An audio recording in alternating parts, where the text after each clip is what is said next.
Republicans have to talk about it, Laura. And does that mean the H-1B visa thing will not be a big priority for your administration? Because if you want to raise wages for American workers, you can't flood the country with tens of thousands or hundreds of thousands of foreign workers. You also do have to bring in talent. When we have plenty of talented people here. No, you don't. We don't have talented people here? No, you don't have certain talents, and people have to learn. You're going to need that, Laura. I doubt it. Boo. In this world, there's two kinds of people, my friend. Those with loaded guns and those who dig. Broadcasting from a Montana wilderness fortress at the headwaters of the Missouri, this is Matt Christiansen Live.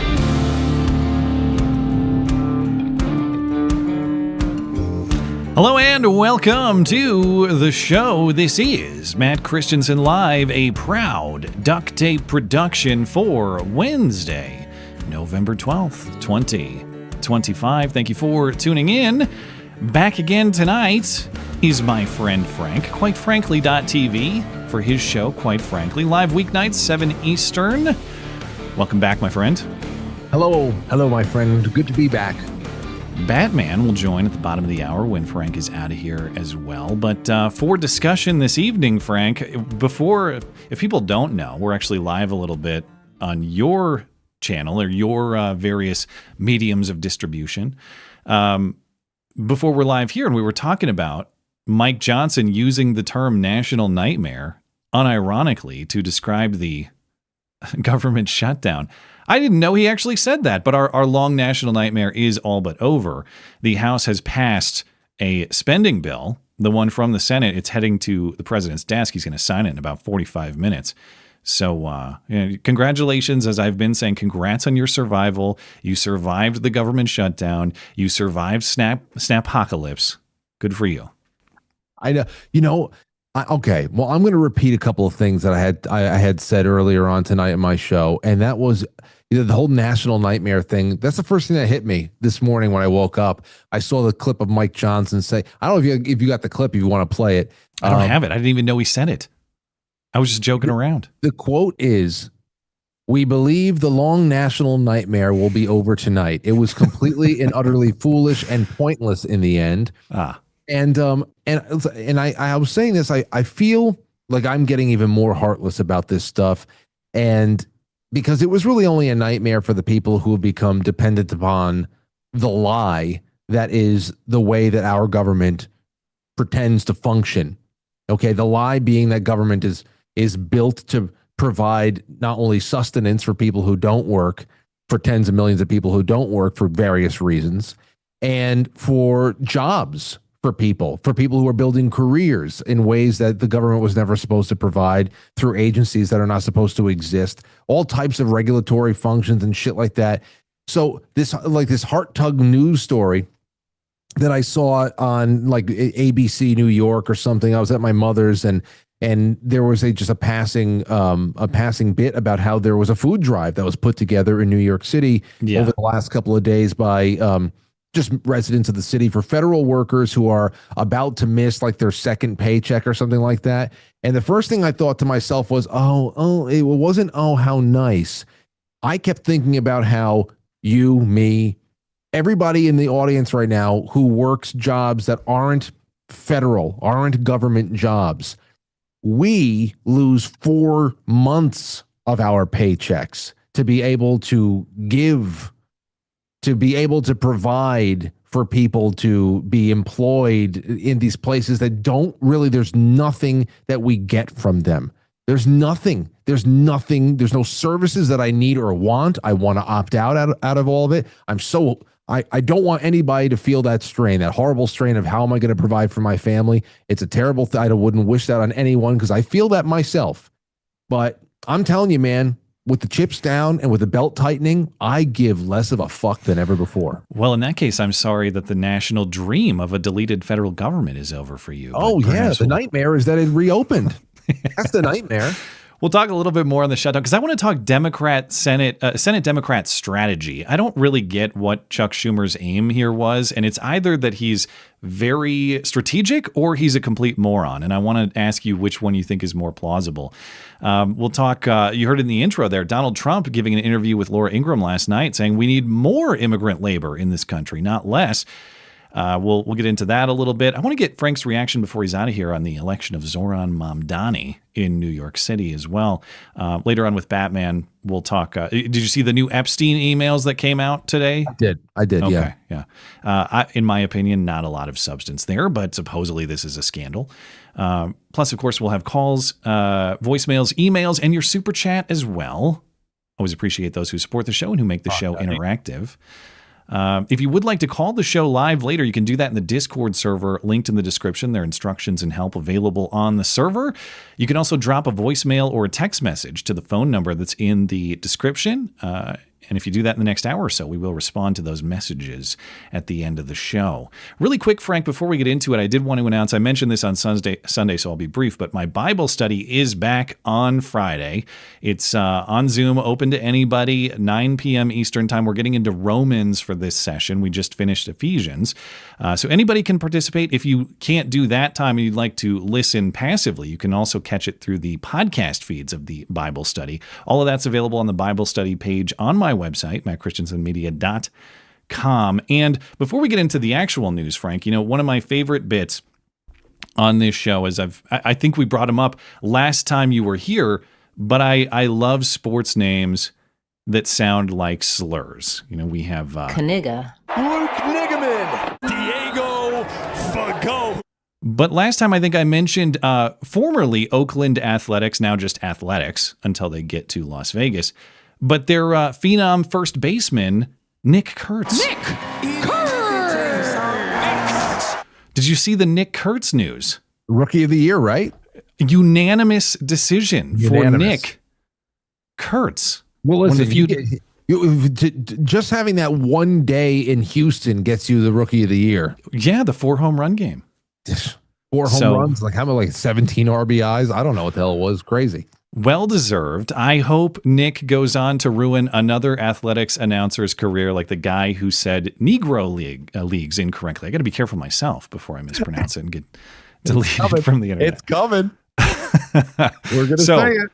Nick is only 22 years old, I think. He has a long career of ruining other careers ahead of him, and I look forward to covering it. But hey, I hope this is the last time I get to do the bit, but this we do have the updates in Government shutdown.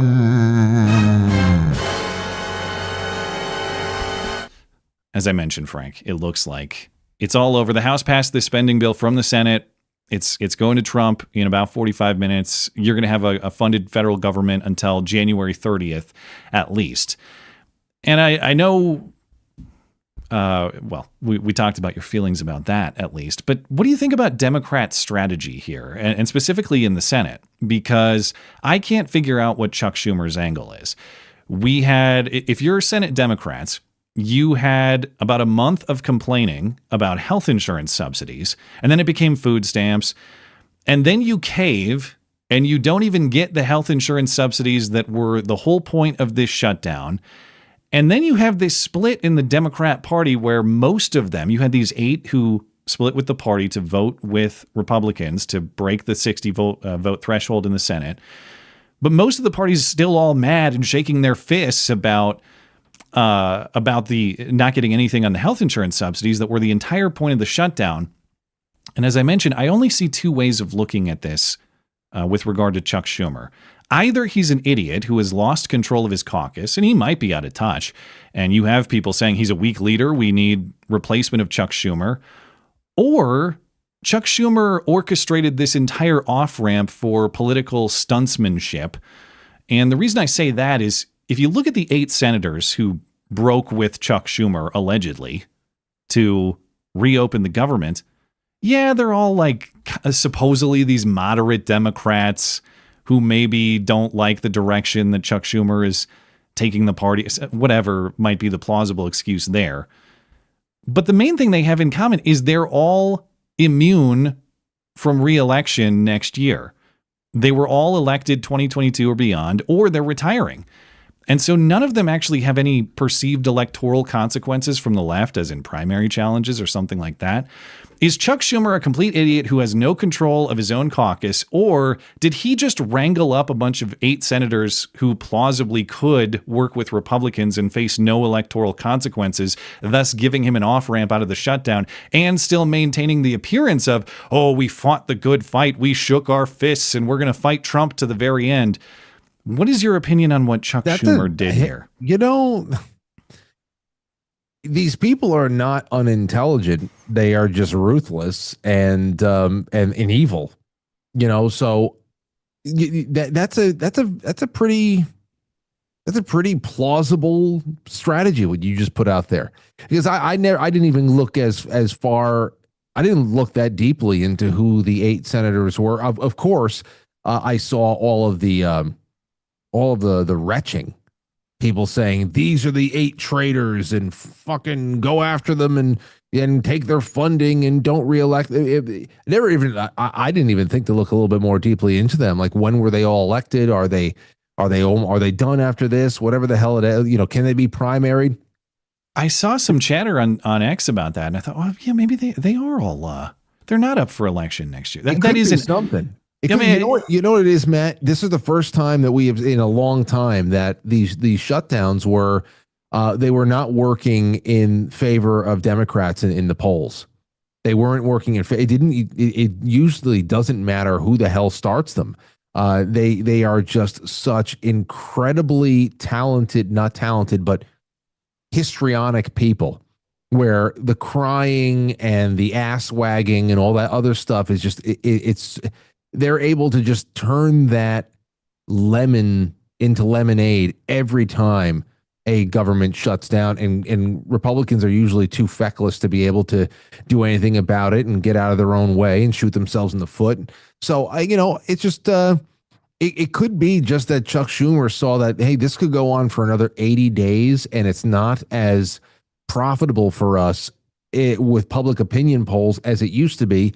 And what you just laid out right there is a very economical way of taking that off ramp. It is true. I don't know if that's the case, but that makes a lot of sense. I swear the whole thing was just to piss off federal workers in Virginia to get the election result they wanted there, just to rile them up and make it seem like it was Republicans hurting them. And so they all go out and vote for the guy who wants your kids dead to prove a political point. But that's the other thing that's hard to ignore about this is, okay, the week after the election, now everybody can kind of get together and figure out something.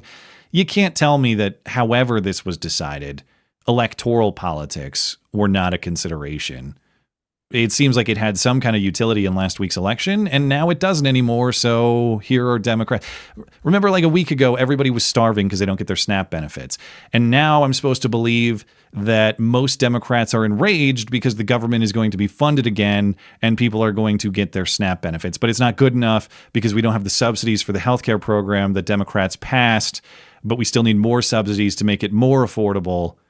Anyway, the whole thing was incoherent nonsense. So I'm with you. Like, I don't like my tax dollars going to dysfunction, but what's the greater dysfunction? The federal government shut down or the federal government operating? And frankly, I don't have a great answer for that. I'm getting ripped off either way. Oh yeah, it's not like when the government is in a state of shutdown, we are prorated. They prorate us. That would like, be great. Yeah, it's like a rental agreement or something. Yeah. Exactly. Like 17% of our payroll taxes are left off during that. No, they're still taken from us. They're still taken from us, and then are they going to get back pay? And I was like, can I get back pay? Like, I'm telling you, I want to opt out. I want to opt out.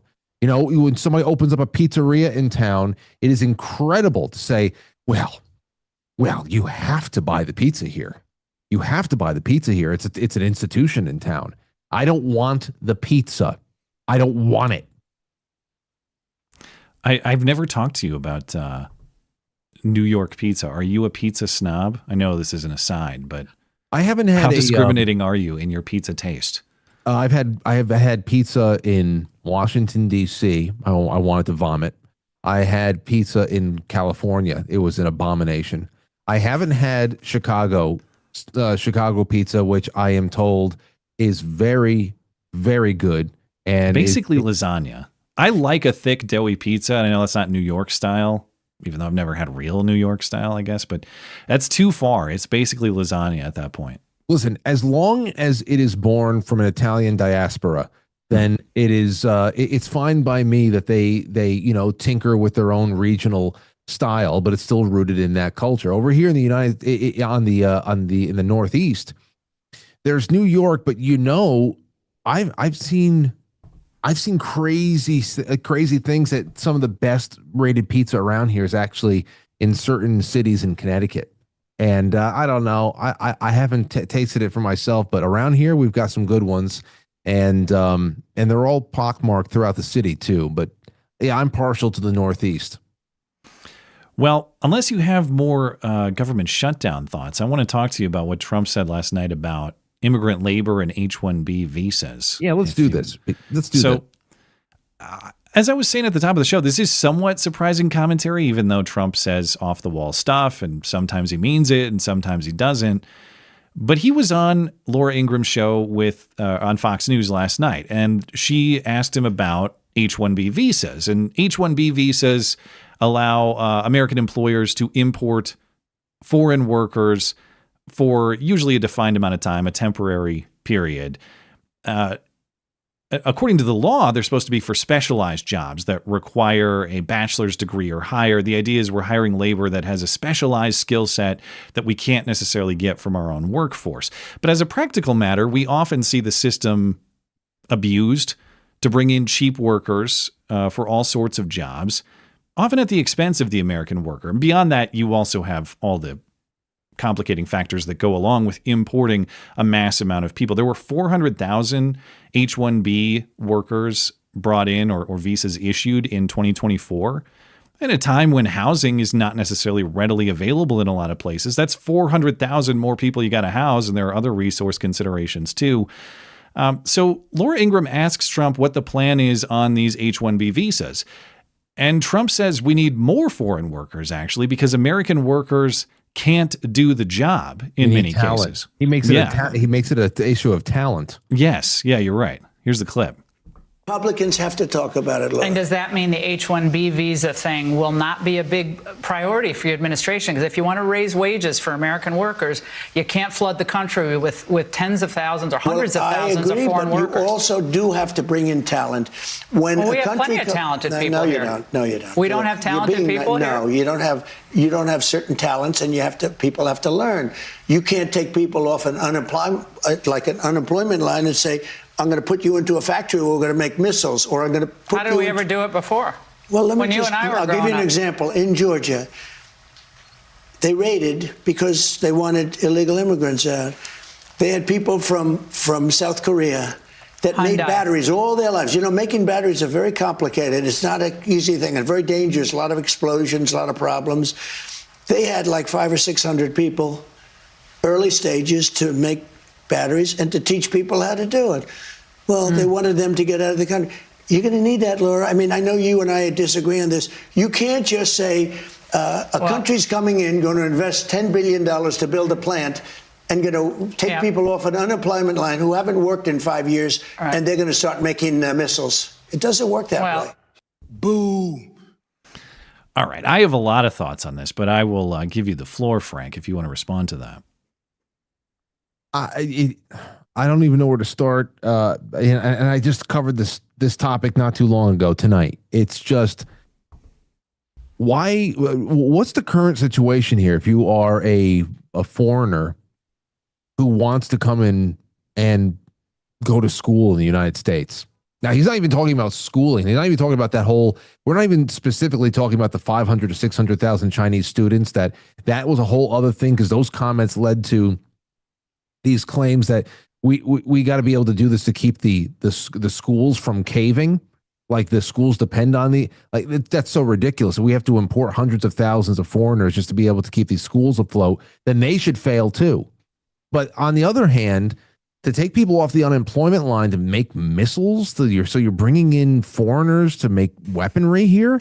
Yeah. I don't even know. I don't even understand the example being used there. But why would you not? Why are we Are we really dumb Are we really stupid where a company can't train? You know, my mother worked, she never went to college, and she supported us as a single mom for, you know, all of our middle school and high school years growing up, working for a reinsurance company that, you know, trained her in the 1980s. And she stayed on with them for decades and was able to get a retirement there and everything like that. This is what she was doing over there is something that you can't even get an interview anymore unless you have a college degree or something like that. We used to be a type of country where, because we have brains, we could show up to a job no matter what kind of skill it is, if it's processing or if it's factory work or something like that, and you get on the job training, you get apprenticeships. There's something there. Like, that is part of the investment that a company makes in not only just a country, but a town. I mean, that is as Americana a story as anything, where entire towns would pop up around factories, and when factories were left the country and went somewhere else, towns shriveled up and they just essentially were abandoned and all. I mean, I don't believe, no matter how distracted we are, no matter how dulled out we've been made by all types of government interventions gone wrong, that we are useless, and that there is not at least a need to start invigorating those latent abilities that we have to just even learn basic mechanical function. Get the fuck out of here. Yeah, I think you're right that it's the weird talent shot that's hard to accept there. Because even if I were to take this point at its best and say, okay, the labor is specialized. Whatever this company is trying to do, it requires a very specialized skill set that there just aren't a group of American workers that can do. Okay, that might be a problem today, but to your point, maybe as a term of doing business in the United States, why don't you create some sort of training program in which Americans could be trained into it? How long do we need to import these highly skilled foreign workers to come in? My other problem with it is it's totally incoherent with the tariff philosophy. The whole point, I thought, was protecting American industry, protecting the American worker. In this case, it sounds like we're selling the American worker out, saying not only can he not do the job right now, but he lacks the talent to do it maybe ever. It's also incoherent with what Trump has been doing on H-1Bs recently. As of September, the White House issued an order or an updated policy. Each H-1B is going to cost the sponsoring company $100,000. But if what he's saying now is true, that, well, this is a very specialized skill set that we have to bring in, it's the only way these businesses could be developed, well, then why would you impose a government obstacle in the form of $100,000 a worker?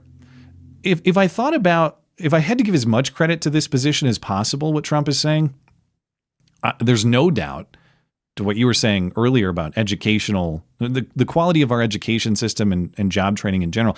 We are pumping out a lot of indoctrinated idiots without meaningful skill sets, for sure. People getting useless degrees in nonsense.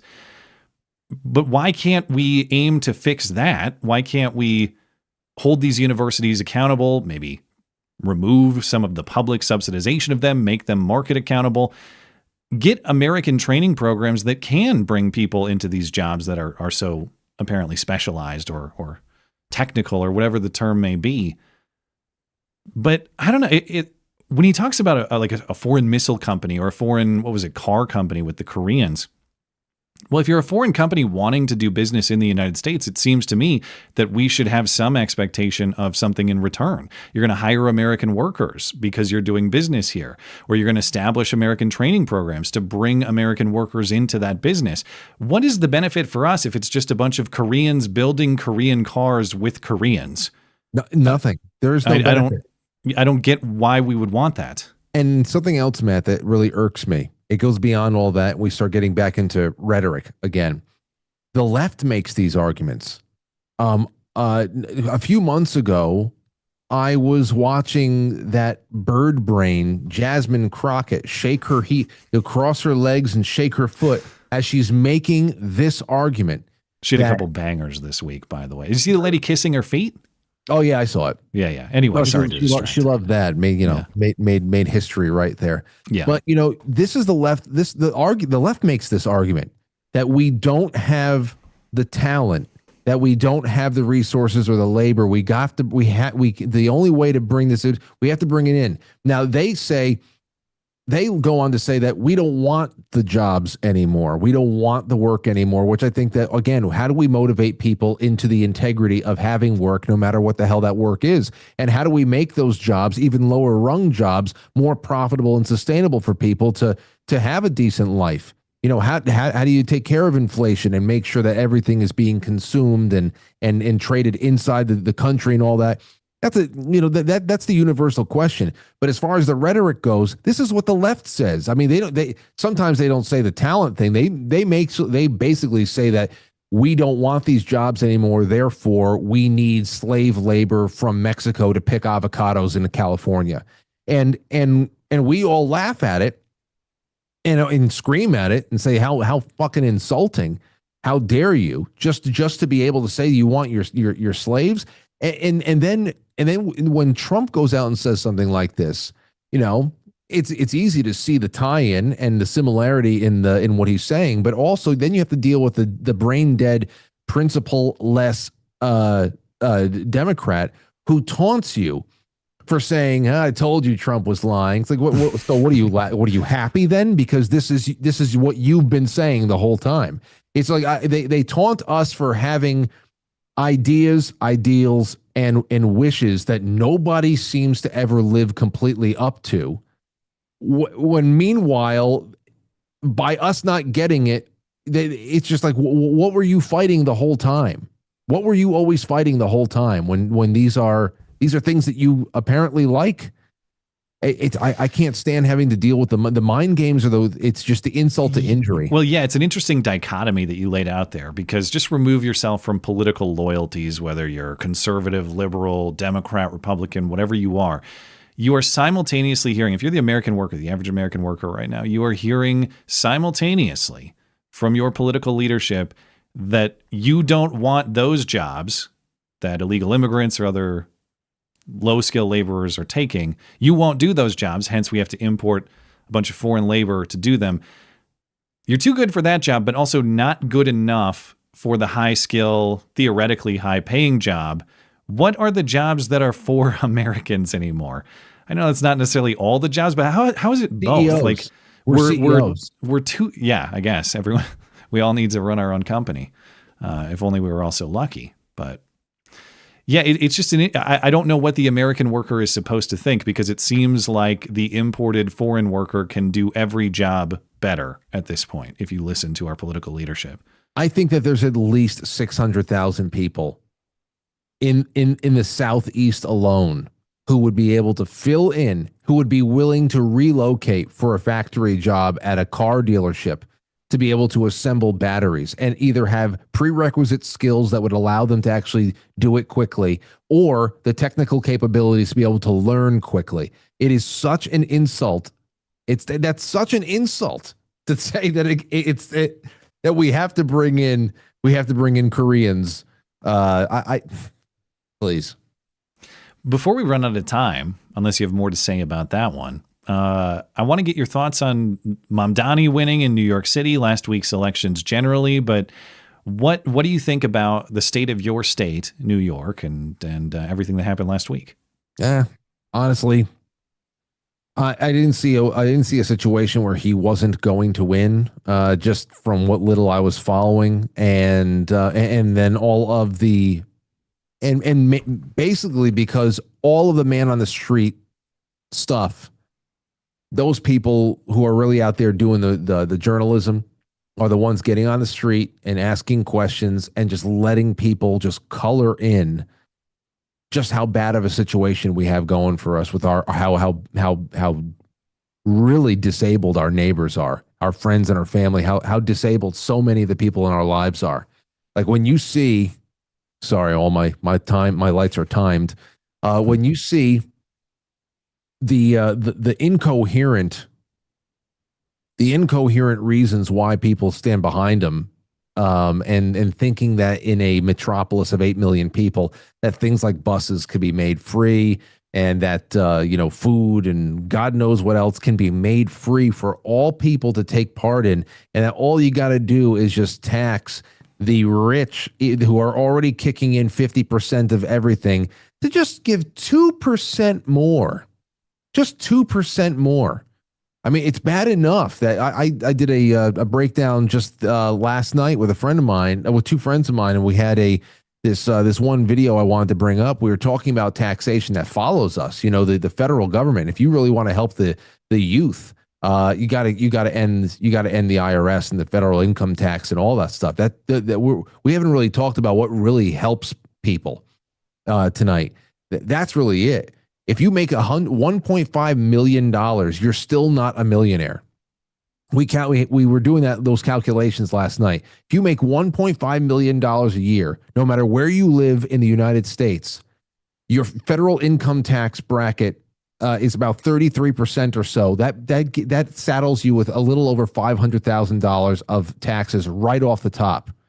So you're still not a millionaire in the United States, no matter where you live, if you make $1.5 million a year. And then when you live in a place like New York City, you just add 15% more, 3 this, 2 that, and it's just, everybody thinks that you're going to keep people that live in the city that much longer so you can feast upon them. And then when you tell them that there's a chance that rich people might leave and take their income elsewhere, and that's going to be eventually passed down to the middle class, they say, so be it.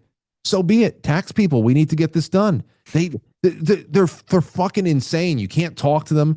So Mamdani is not, he's just like this kind of like a Sesame Street Muppet kind of character that's popped up recently and everybody says his name. He doesn't really mean anything to me. It's just, it's once again a moment of reflection to look into the mirror and assess the people who are around us. New York City is not on an island. It is technically an island, but it's not separated from what is really ailing the United States all over the place. If you are a red state with a semi-large city, you've got a Democrat problem. I mean, this is just what it is. And the culture in that party, especially, that dictates how people are thinking and campaigning, it's hopeless, man. It's really hopeless. And I fear we're going to have to do a lot of unconstitutional things to save the country. Yeah, how do you defeat the demons without becoming a demon yourself? That's the theme of this stream, really since the Charlie Kirk episode, but even before that, too. But that is Frank from Quite Frankly. QuiteFrankly.tv is the website. Live weeknights, 7 Eastern. Frank, is there anything else you want to mention or promote before you're out of here? Just thank you for the welcome, and thank you to all of your wonderful friends and fellow gays in the chat room on your YouTube. They're the gayest chat room I've ever been able to hang out with, and that's all right. You are gay. Thank you for your contribution to the soundboard, too. All right, Frank, I will catch you next time. Appreciate you stopping by, as always. Take care, brother. There we goes, QuiteFrankly.tv for all things Quite Frankly. I'm going to take a break, and I'm going to go get Batman, and we're going to get through some more news, and then we'll hop into your calls and your emails and your super chats and all that good stuff. I will be right back. Stand back and stand by.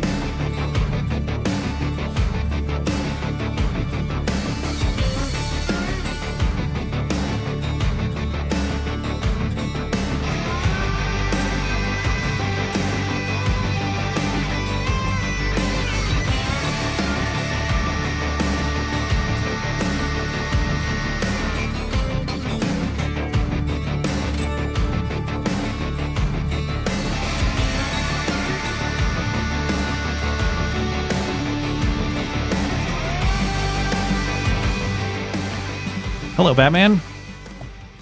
How we doing? I'm well. How are you this evening? Doing okay.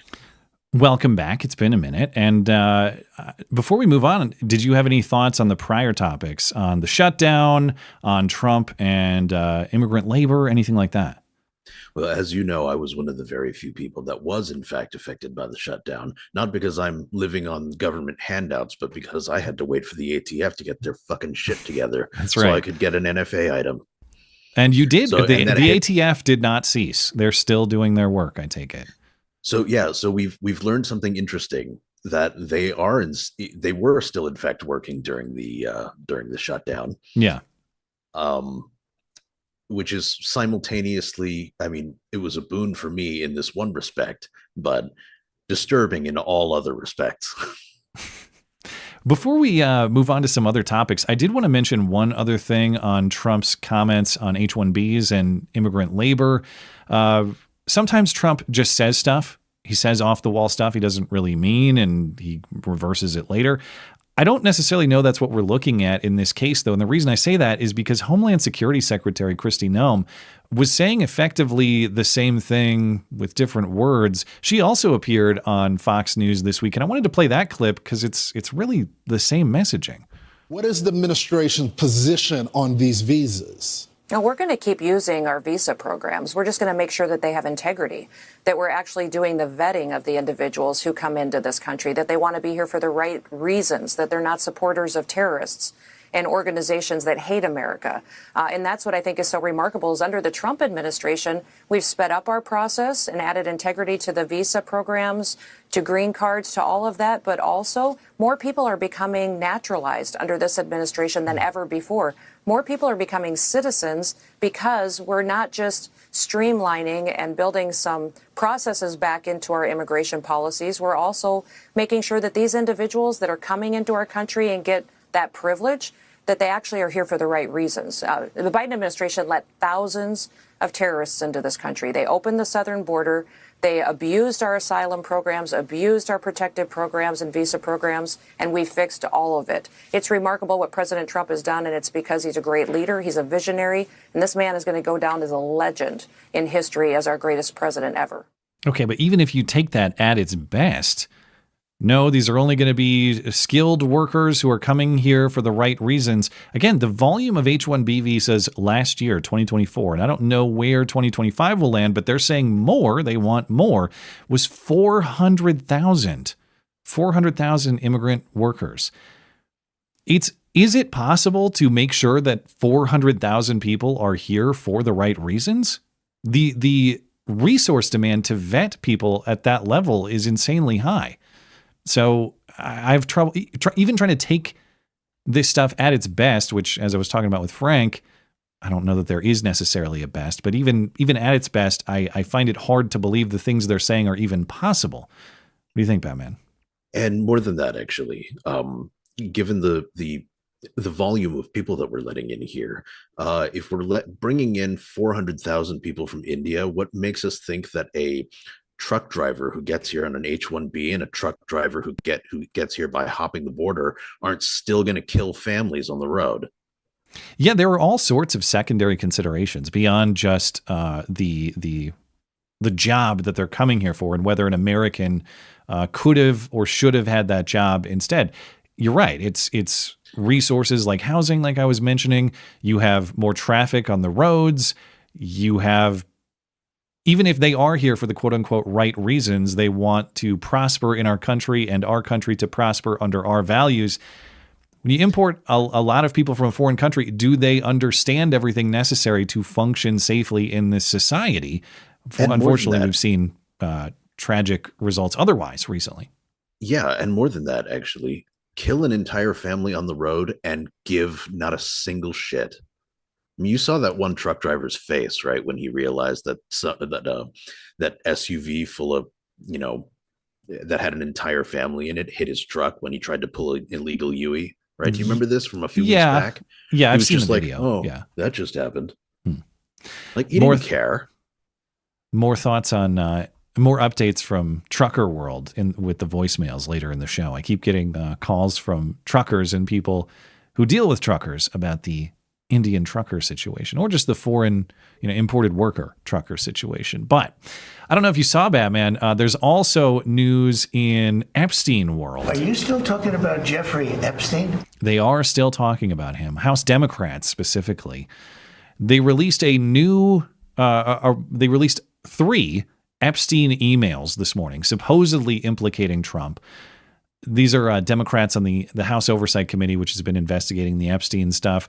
They released these 3 emails this morning.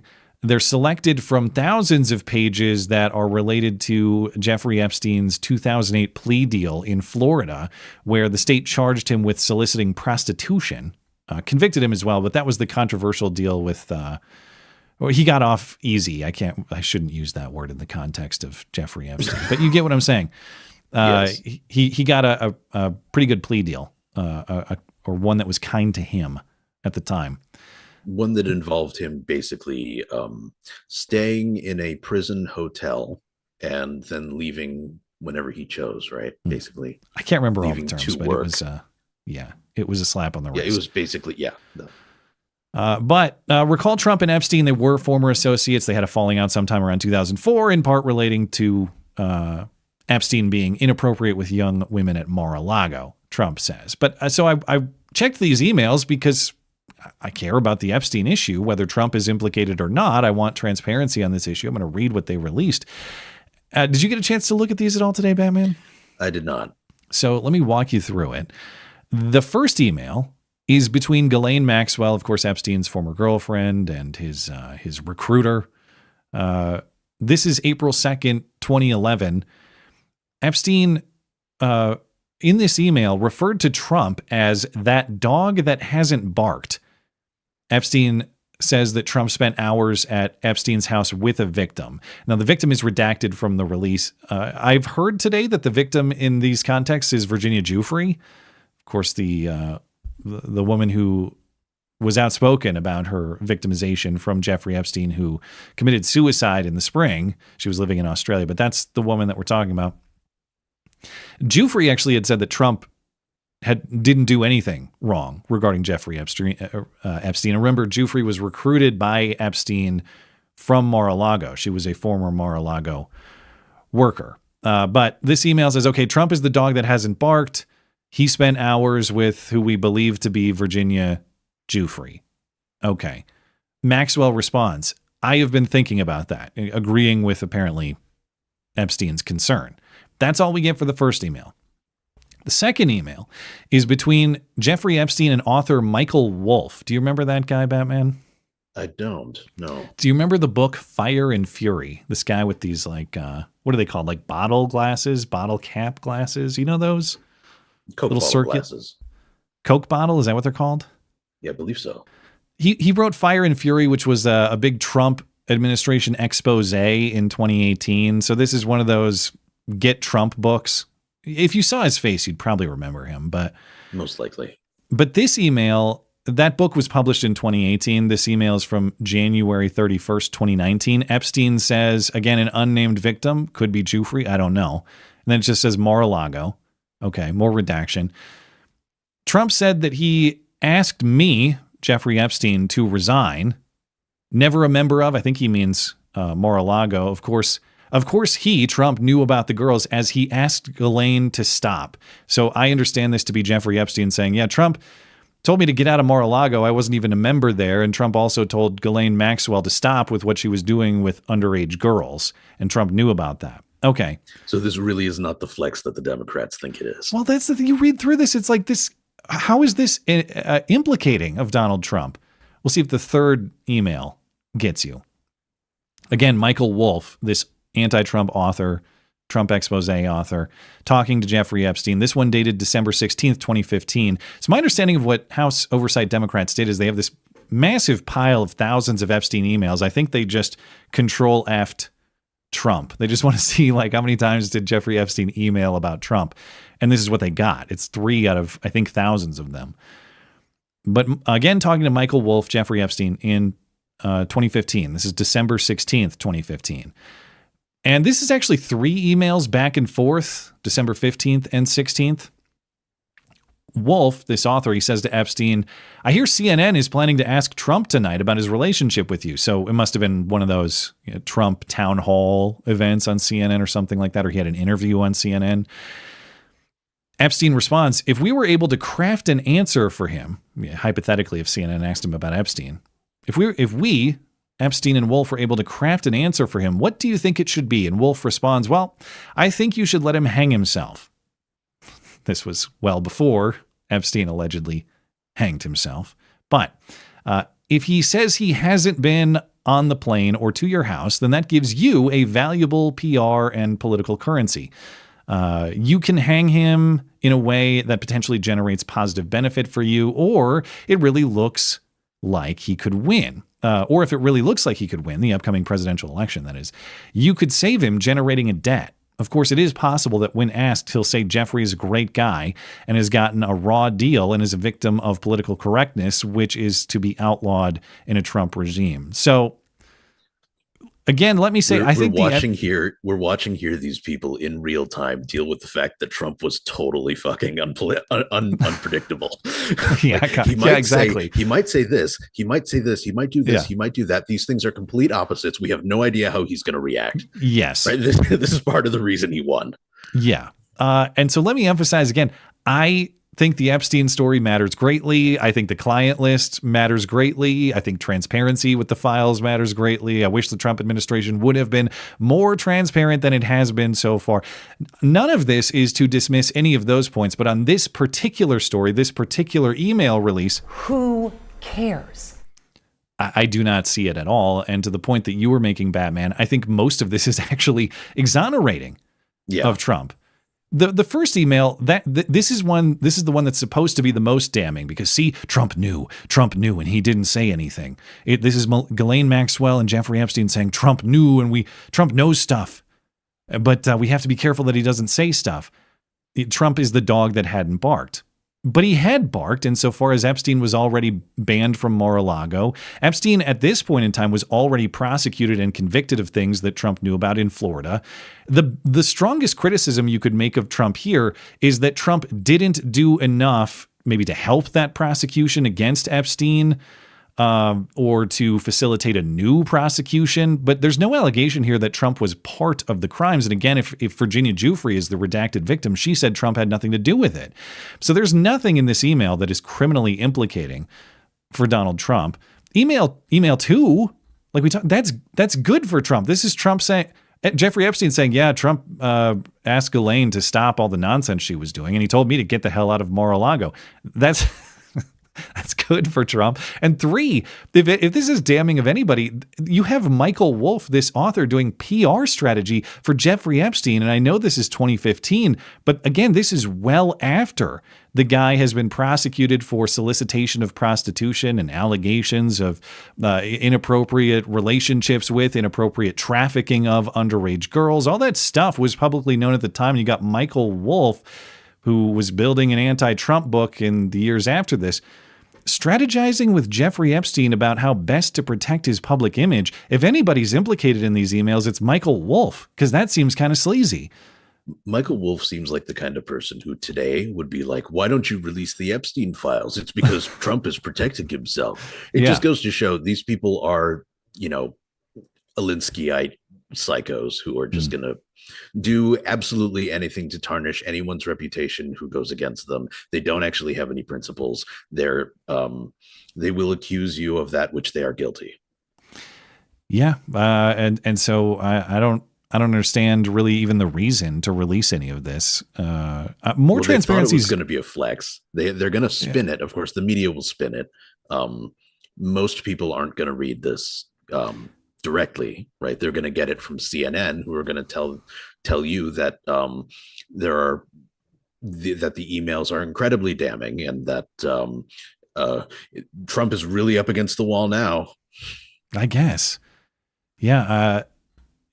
If we could see all the emails here, we can decide how representative or how important this is in the context of the remaining emails. But the idea that they just searched through thousands of emails to see Trump's name and then send us this with the idea that it's somehow implicating of him, this ain't it. But I guess they're going to try to run with it.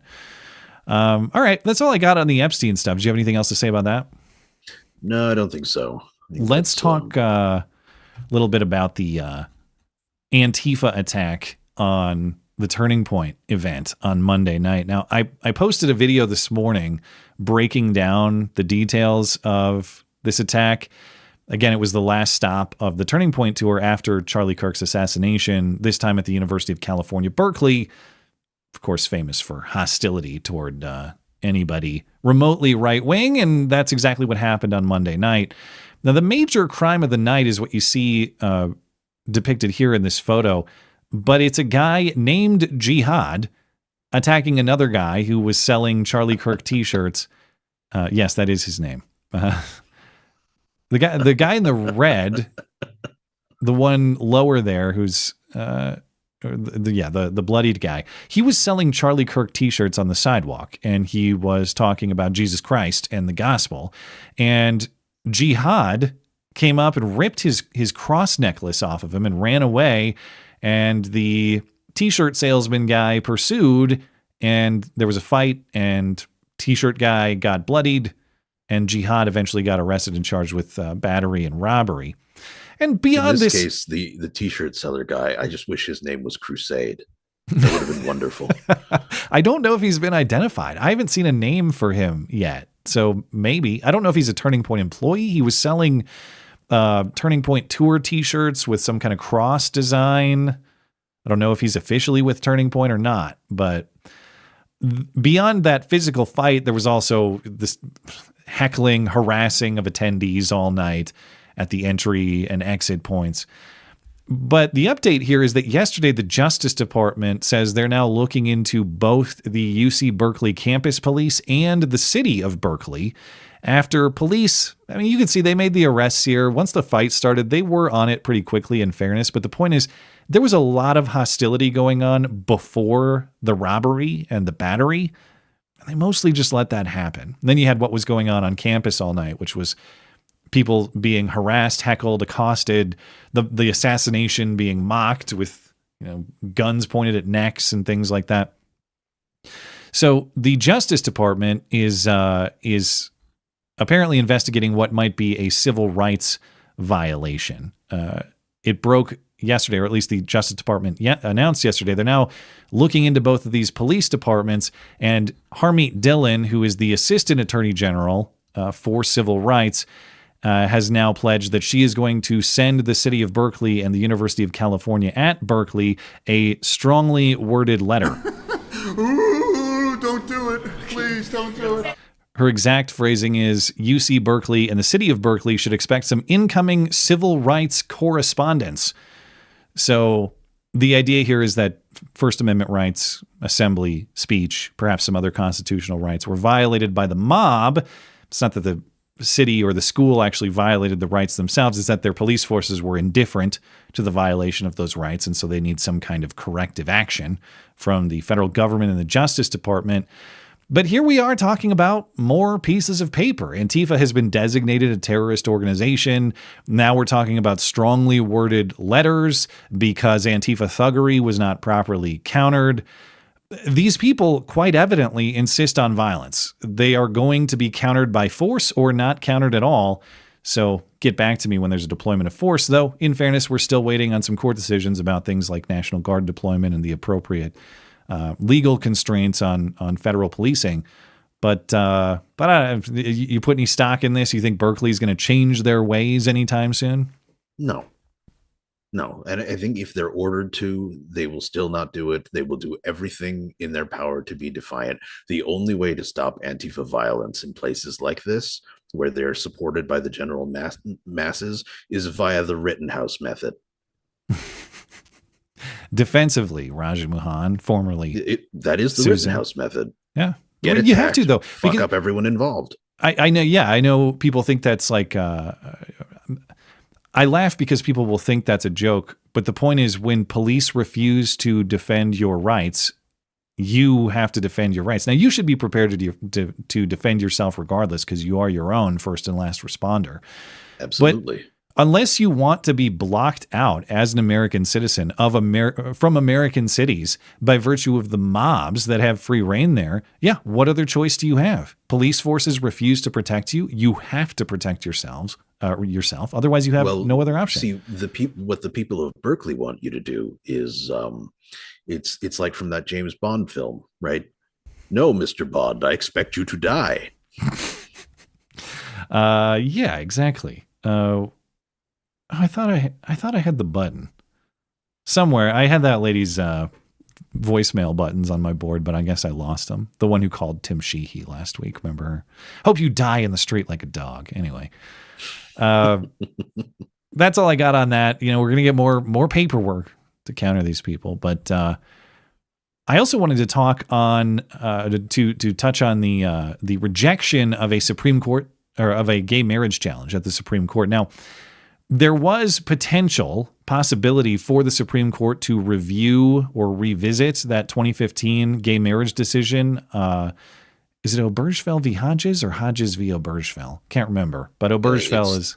Obergefell v. Hodges, yeah. Yeah. So, but this is the case that established the supposed constitutional right to gay marriage 10 years ago, back in 2015. The Supreme Court justices met on Friday to consider taking this challenge. On Monday, they announced that they will not take the challenge. The challenge came from Kim Davis, who was that Kentucky county clerk who famously refused and defied a court order to issue same-sex marriage licenses because of her religious beliefs. So Davis had appealed to the Supreme Court, wanting them, number one, to overturn the 2015 Obergefell decision, and then also reverse an order that required her to pay more than $300,000 to a couple that she denied a marriage license, a gay couple in Kentucky. To take that challenge, the Supreme Court would have had to, at least 4 of the justices on the Supreme Court would have had to agree to take it. They did not. So it's not going to happen. Obergefell will remain, at least for the time being, which was the expected outcome. I think it was always a long shot that the number one, that the justices would even take the case. But if they did, to actually undo that decision. Now, Obergefell, in my opinion, is a wrong decision legally and constitutionally, but it's completely independent of your opinion of gay marriage, of course. It's wrong for the same reason that Roe v. Wade was wrong. It relies on the magic 14th Amendment concept of substantive due process, whereby the court has invented all sorts of rights into the Constitution that just aren't there. Are you telling me the Supreme Court cucked out? Ooh, whoever saw that coming? But the marriage question should remain with the states, just like every other political question that is not mentioned in the Constitution. Now, I just want to talk about substantive due process just a little bit and how gay marriage fits into this. Personally, I don't accept the concept of substantive due process. I think it's incorrect. That would be thinking of Clarence Thomas. Other conservative justices on the court might accept the concept of substantive due process, but view it in a way that is maybe more restricted than some of the liberal justices might. But I think that substantive due process is just a made-up way for the justices on the court to install constitutional things. Yeah, to make up rights that are not in the Constitution, just constitutional rights to things that they like. But even if you accept substantive due process, let's say that it is a correct interpretation and understanding of the 14th Amendment, that there are unenumerated rights that are inherent in the concept of liberty, is gay marriage one of those substantive due process rights? Well, the court has doctrine on what is and is not a substantive due process right.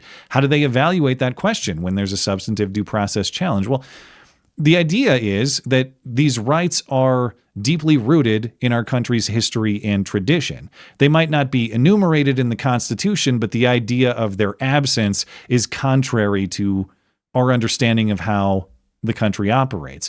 So that's how they've arrived at other substantive due process rights that maybe seem to make more sense, like the right to privacy or the right to refuse medical treatment, or... If it please the court, the country has always had ass pirates, so we need to let them. Yeah. I do think whether the institution of marriage has historical tradition or not, the ass piracy has been present throughout the history of this country. I think that is fair. But yeah, you check the famous penumbras. That's what you do. You look in the penumbras, you find the right to privacy. That's where the supposed right to abortion came from. That's where the right to contraception comes from. This is the path that the justices use to, in my opinion, make up these constitutional rights that are not in the text. But, okay, so the question then is, pursuant to whether the Obergefell decision is correct or not, let's say we accept substantive due process. Is gay marriage deeply rooted in our country's history and tradition? And the answer is clearly no. Not until recently did public opinion even change on this. 1996, according to Gallup's polling history, so 30 years ago, inside of that, it was only 27% of Americans who said that gay marriage should be recognized as legally valid. The public opinion switched on that, as in a majority favoring legal recognition of gay marriage, only around 2010. So that's 15 years ago. Gay marriage was not legal in any state in the country until 2004, when a Massachusetts Obama, court during his term, was explicitly against it. Yes. So the issue of gay marriage and its legal recognition developed properly in the states. That's how it came to be. Over the course of that decade, about 2004 to 2014, more and more states legalized, either through acts of their state legislatures or through court decisions in their states. But of course, this issue should properly remain there. That's where it developed, and that's where it should be returned to. If the court overturned Obergefell and that decision because it's legally and constitutionally wrong for the reasons I'm describing, like Roe v. Wade, it doesn't make gay marriage banned, like overturning Roe didn't make abortion banned. It goes back to the states. But I think the key distinction with the gay marriage issue is, unlike abortion, I don't think you're going to see a long line of states eager to make gay marriage illegal in their states, to undo gay marriage. You might have, they'll have some kind of legal equivalent, whether it's called marriage or not. You'll have civil unions. There'll be some sort of legal equality. But I just, what perplexes me in this is, who are the people who are going, yes, all in for gay marriage, but who are against abortion? Where are we finding these people? They have to exist, but I've never met one. For gay marriage, but against abortion. Yeah. That's rare. Because I can think of like libertarian types who are pro gay marriage as a legal concept. But if you look at the numbers, there are these increasing swathes of people who are against abortion, right? As the topic becomes more and more sort of contentious, and more people sort of delve into it, and it becomes more of like a dinner table issue. But meanwhile, apparently the number of people who are pro gay marriage, it remains fairly high. I've seen it coming down a little bit, but yeah, it's majority as far as I understand. Right, but so where are these people who are pro-gay marriage and anti-abortion? I don't think I've ever met one. I take your point, because according to the Gallup poll here, it has come down from like a little over the 70% mark in favor of legal recognition, 2022 and 23, and now 24 and 25. It's come down to like 68. But what you're saying is abortion legality is wait. Now I'm confused. You're trying to find the guy who favors gay marriage but opposes abortion. Yes. I guess there has to be overlap, because assuming abortion is about 50-50, but I think it's actually majority favor legal in some circumstances is generally the polling. But given the strong majority support for gay marriage as a its legal recognition, 70%, there's like a 20%, 10 to 20% overlap there that must exist. Yes. You're right. So, and especially given that I used to live in shitty states, how is it that I've never met one of these people? Yeah, I can't say I don't know. I wonder how true people's reporting on their policy stances to pollsters actually is. I know that these days there's a lot of pressure, even if your answer is supposedly private, to say I favor gay marriage as a legal institution.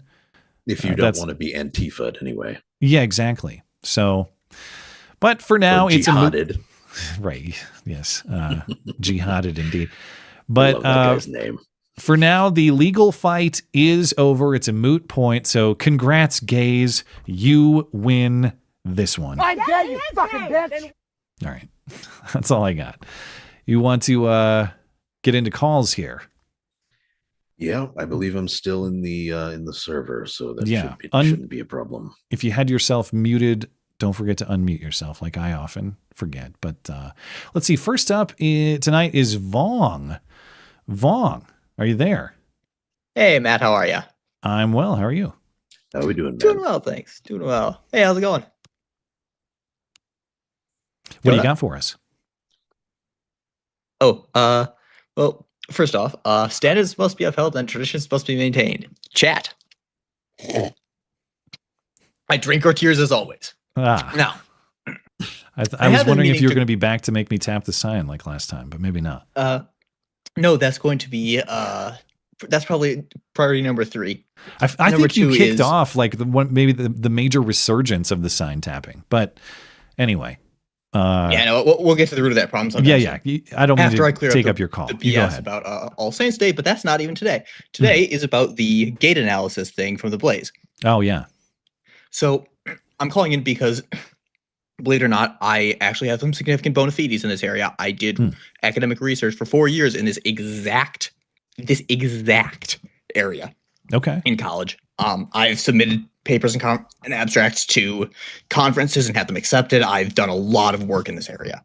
I'm reading through these articles, and actually, I'm going to have to disagree with what you said on air the other day, which I would not expect anyone to know anything about. This is a very, very narrow specialty in medical research.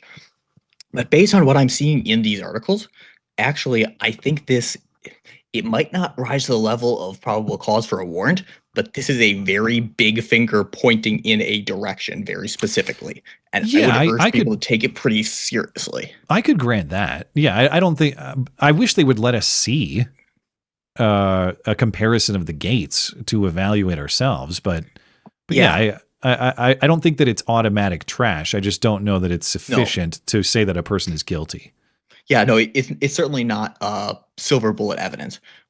That said, one thing that I see in the articles is that the officer in question actually had an injury playing soccer in college and had a distinct notable limp in one leg. Mm-hmm. That's going to affect very severely the things that they describe using. These things are called gait cycle parameters as a catch-all term. Things like step length, stride length, variance, cycle time, heel strike to toe off time, things like that, right?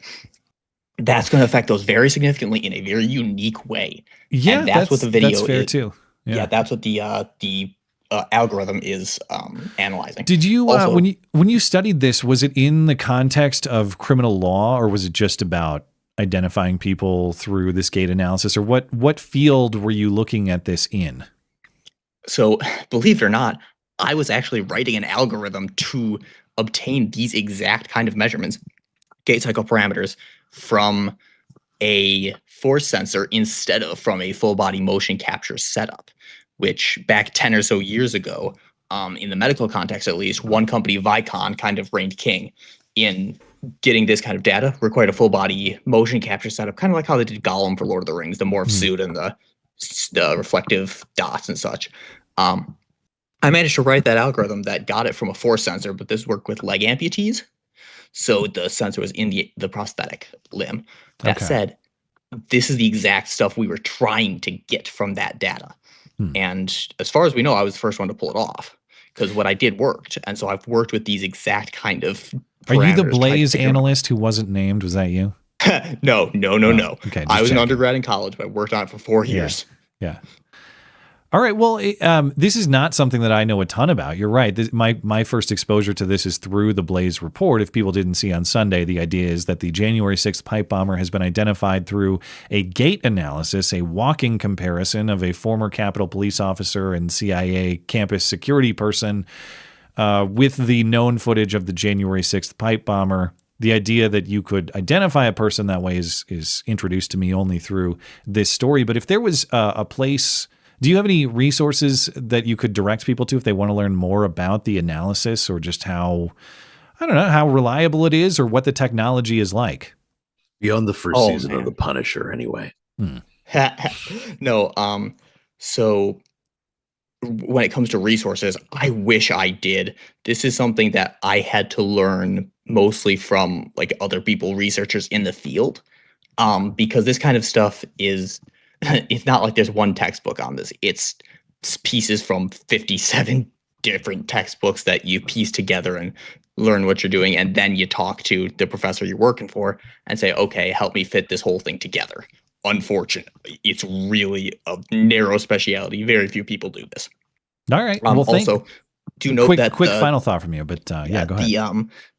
The video that they're using to do this, one thing it says in the article is that it's not the original video the FBI put out. It turns out that the video originally available from early on, close to the event, right, was very heavily doctored, seemingly by the FBI. It was heavily downsampled, which means that the motion of the person's walking was very jerky. It would have been near impossible for any kind of algorithm to figure out what's going on. I did read that, but you tell me, to me as the uninformed reader, that makes it sound like the analysis is less reliable. If the video footage they're relying on was compromised and had to be reconstructed somehow, how do we know that that's an authentic representation of the person's walking style? Well, I don't think his implication was that it was reconstructed. It was that they found a better file that wasn't fucked with. Yes, did they find exactly. a better? Okay, so it wasn't rebuilt. Okay. Yeah, so there was a guy who's been working with actually some people in the FBI since March of this year, I believe, to try to do an outside analysis of this, and he's found much better. Found a source that got him the original undoctored video, and that's where he was able to check this out. All right. Well, hopefully we'll get to see some of the video that they based this analysis on, and maybe we could come back to the story then, or when they bring charges against this woman, which is right after they're done writing that strongly worded letter to UC Berkeley, they'll get right on it, I'm sure. Yeah. But appreciate your call. This is not something I know a lot about, so I appreciate your information on that. That was really interesting. Thanks a lot. Yeah. I can help. Y'all take care. You too. I assume you saw that story with the pipe bomber ID, yeah? I did, yeah. Do you have an opinion on it? You buy the story? You think it's crap? What do you think? I find it very believable because I don't think the Capitol Police were exactly good actors in this whole situation. And we already know how many Fed plants were in there. Why shouldn't there be Capitol Police plants too? Right? I wonder why let's say the story's true and unless she acted on her own accord, but like, why would you do this on your own behalf? You would have to do it on behalf of some political interest. Why else would you target the political headquarters?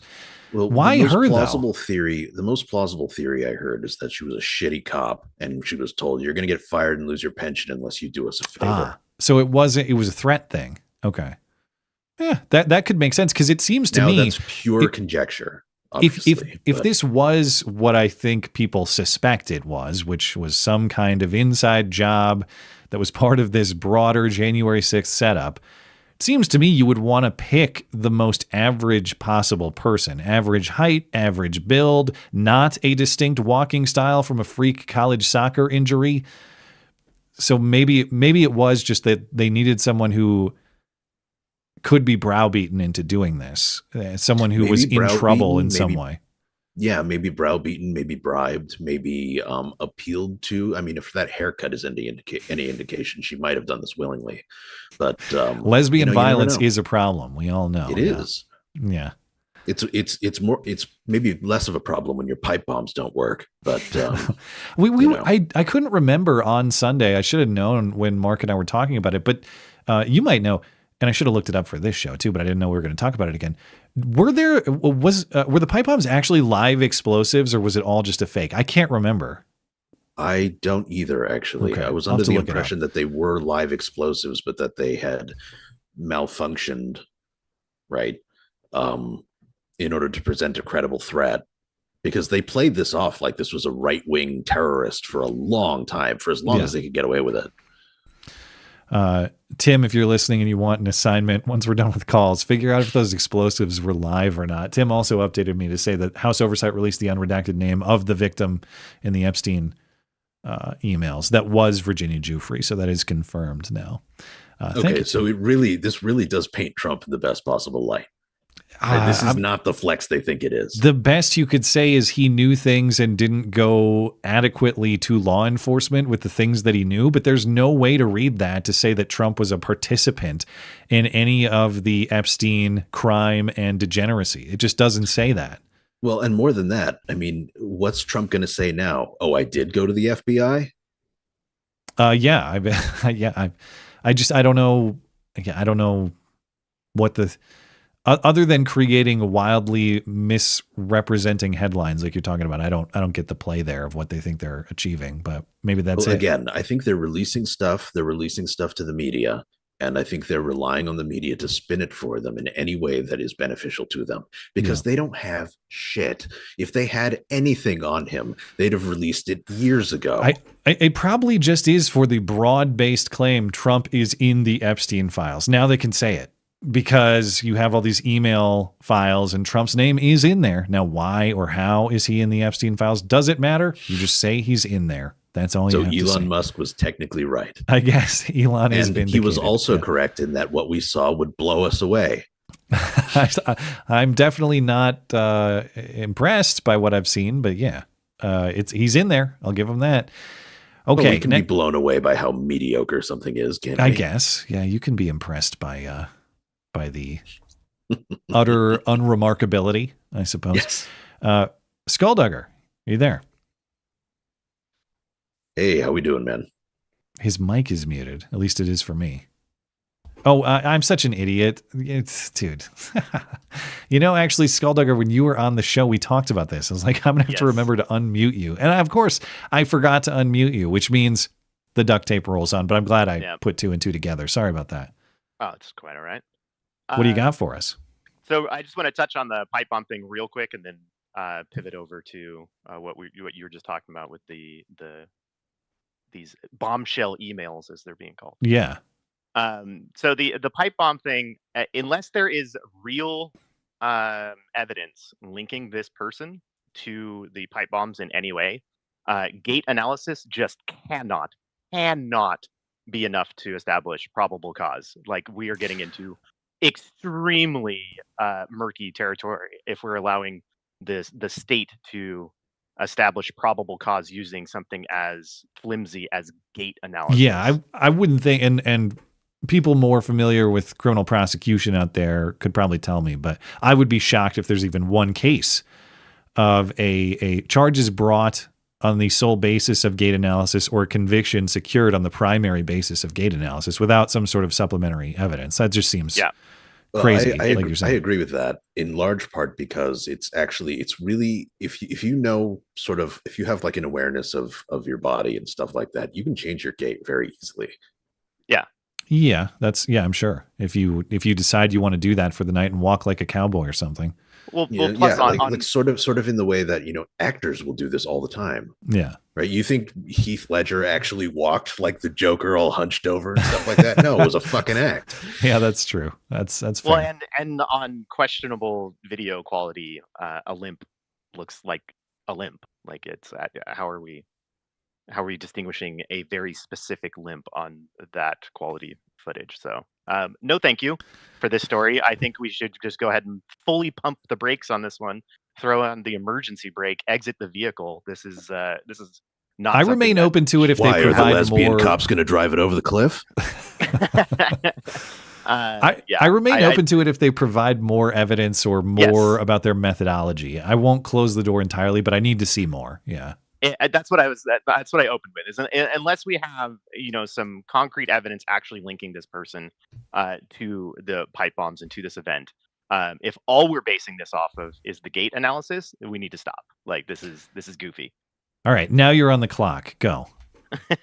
So the emails are just furthering my disinterest in the. I officially have Epstein file fatigue. I'm 100% over it at this They've point. tired you out to disinterest, you're saying. Wow. Yes. Okay. I just don't care about the Epstein files anymore. I just don't. Like, if this is a peek into what we can expect from the release the files, if it's just these dodgy emails from somebody who, why would we trust the words of Epstein anyway? Like, how much weight are we supposed to put into this guy's private emails? Like, I don't care what he had to say. He's a dishonest person. Like, if this is what we're talking about, then I seriously, I cannot be bothered to care about this anymore. There's an extent to which I'm with you, in large part because I think if there were anything left that could really tell us anything of import, they'd have burned it a long time ago. I agree. There was the entire Biden administration for them to clean this shit out, and time before that. Now, I don't even know that these are mutually exclusive. I think it's possible to say you don't care about the files while also caring about the issue. And maybe you'd agree with that, Skulldugger. That is to say, the files themselves may have been overblown to supposedly say more than they do, but I think we would all still fundamentally agree with the idea that this guy and Ghislaine have been charged and convicted with sex trafficking in an entire operation that involved the movement of young girls for this purpose. They didn't do it to nobody or with the participation of nobody. So if the list exists, of course we all want to see it, and I will always maintain interest in that because it's a very important crime that needs accountability, even if the guy's dead. But maybe it's fair to say what you're saying is maybe the files, as they've been advertised, just don't really exist to show us that. Now, did they never exist? Were they deleted? That's its own question. But I think for people that maybe misunderstand the "I don't care" statement, I'm trying to add a little bit more context to it. Sure. Is that fair to? Is that a fair characterization? Yeah. So I'll clarify. I'll clarify then. So, I mean, of course, the issue is something that is terrible and is not something that we as a society should take lightly or overlook or just create a pass on. What I no longer care about is the release the file. Anybody who says release the unredacted files is just screeching in ignorance. You don't know what that means. You don't know what format the files are in. You don't know what volume of documents you're even talking about. Nobody knows what that it means to release the files. Release it how? Release it under what medium? Like what do you mean when you say release the files? Nobody knows. I think they would say exactly. Yeah. We don't know, and that's the problem. But here's the thing: what the individual files are, I don't care about. What I want is their client list, right? And now, how are we going to get that? Well, the client list will always exist while Ghislaine Maxwell is still alive. Yeah, as in she knows things. She is the dog who hasn't barked. Yes. Sure. Yeah. So I mean, we have the list that we want. We have the information that we need. We just need to go about retrieving it before we lose power. You hear that, DOJ? We need a strongly worded letter to Ghislaine. Tell us what you know. Get on that one too. But her case has already been adjudicated. She's already been punished. Like we've already traveled that road and we didn't get it. And they had the meetings too. They sent Trump's lawyer to go meet with her back in the spring? I can't remember, but they had these hours-long meetings with Ghislaine to talk about who knows what, and no information really ever came out of that. Yes. Is there no judicial way out of this? Yeah, probably not. But there are other ways to do things. The CIA exists for a reason. She was offered a more beneficial deal if she gave up the list. Her contention is there is no list. So that is just where it is going to sit forevermore. Do you have Bullshit's number? Yeah, I mean, I'm not saying that to you. I'm saying that about what she said. But the thing is, like, until we have technology to, sci-fi technology to extract it from her brain involuntarily. We have waterboarding technology. Just send her to Gitmo. All right. Yeah, exactly. All right. I got to get you out of here. But thank you for your call. All right. You guys have a good one. All right. Have a good night. Take care, man. Bye. Are you still talking about Jeffrey Epstein? We're going to try to move on. Next up is new caller, RB. Hello. RB. Thanks for calling in. Howdy, what do you got for us? Yeah, first-time caller from Europe. Hopefully that's fine. We do allow it. We also allow Canadians on the show. From Europe, regrettably. But yeah. Oh, real quick, RB. I hate to interrupt you, but I got an update from Tim about the explosive properties of the pipe bombs. He says the devices were, quote, filled with chemical building blocks of black powder. Each was this says back powder, but I think it means black powder. Each was equipped with a 60-minute kitchen timer, and black powder. Each had destructive potential. So there was a powder in there, actual explosive in there. Yeah. So I don't know how forceful they may have been or not, but they were apparently some sort of actual explosive, like you said. Well, black powder was used for a very long time for a good reason. Yeah. Thank you for that update, Tim. But RB, what do you got for us? Hey, so watching the political developments over there from over here this past week and previous week, the directionality of the elections and of the sentiment, which is mostly vice-based, seems to be turning towards Democrats receiving substantial gains in whatever elections that are coming up over the next 3 years. I've seen some stuff from the strategists, Democrat strategists, like James Carville, who's a bit of a lol cow. I think they shafted him last time around on the Harris campaign. I know he was like pissed off they didn't listen to him or something like that. But he has like moments of sanity. I mean, he's kind of a kook, but he has moments of sanity relative to the party for sure. He's he accidentally right occasionally. Yeah. He seems to be devoted to the like proper party man, like proper Soviet party man, right? And like the strategy is laying out is basically just a revolution. Incorporate the states, add 4 senators, pack the court, do redistrict the states so that basically no Republican will ever hold political power over any of the branches ever again, right? Like revolutionary stuff. I even seen some reports that law firms are drafting like treason complaints for the whatever upcoming DOJ there's going to be, right? Wow, we're going to do treason in this country. Okay. Apparently. Yeah. Now, my question is then, do you think that Democrats have been radicalized by the current administration to the point where they would actually go for it? Like they would actually kick off these kind of I'm not talking about civil war. I'm talking about going with these revolutionary changes, like ending filibuster, right? Like reorganizing the power balance to the point where they would want to secure themselves like permanent rule and just brutally punish the opposition. The answer is very short. Just be dragged back to the sort of somatic status quo mean of nothing ever happened. I have not seen a boundary they are unwilling to cross. So I've not seen not only an institutional rule that they're unwilling to break, but even the outright assassination of one of their political opponents. I mean, it got, as a formality, it was condemned by politicians in office. But as a practical matter, in terms of your left-wingers, not only out in the street, but just living everyday life, there's a lot of cheering of it.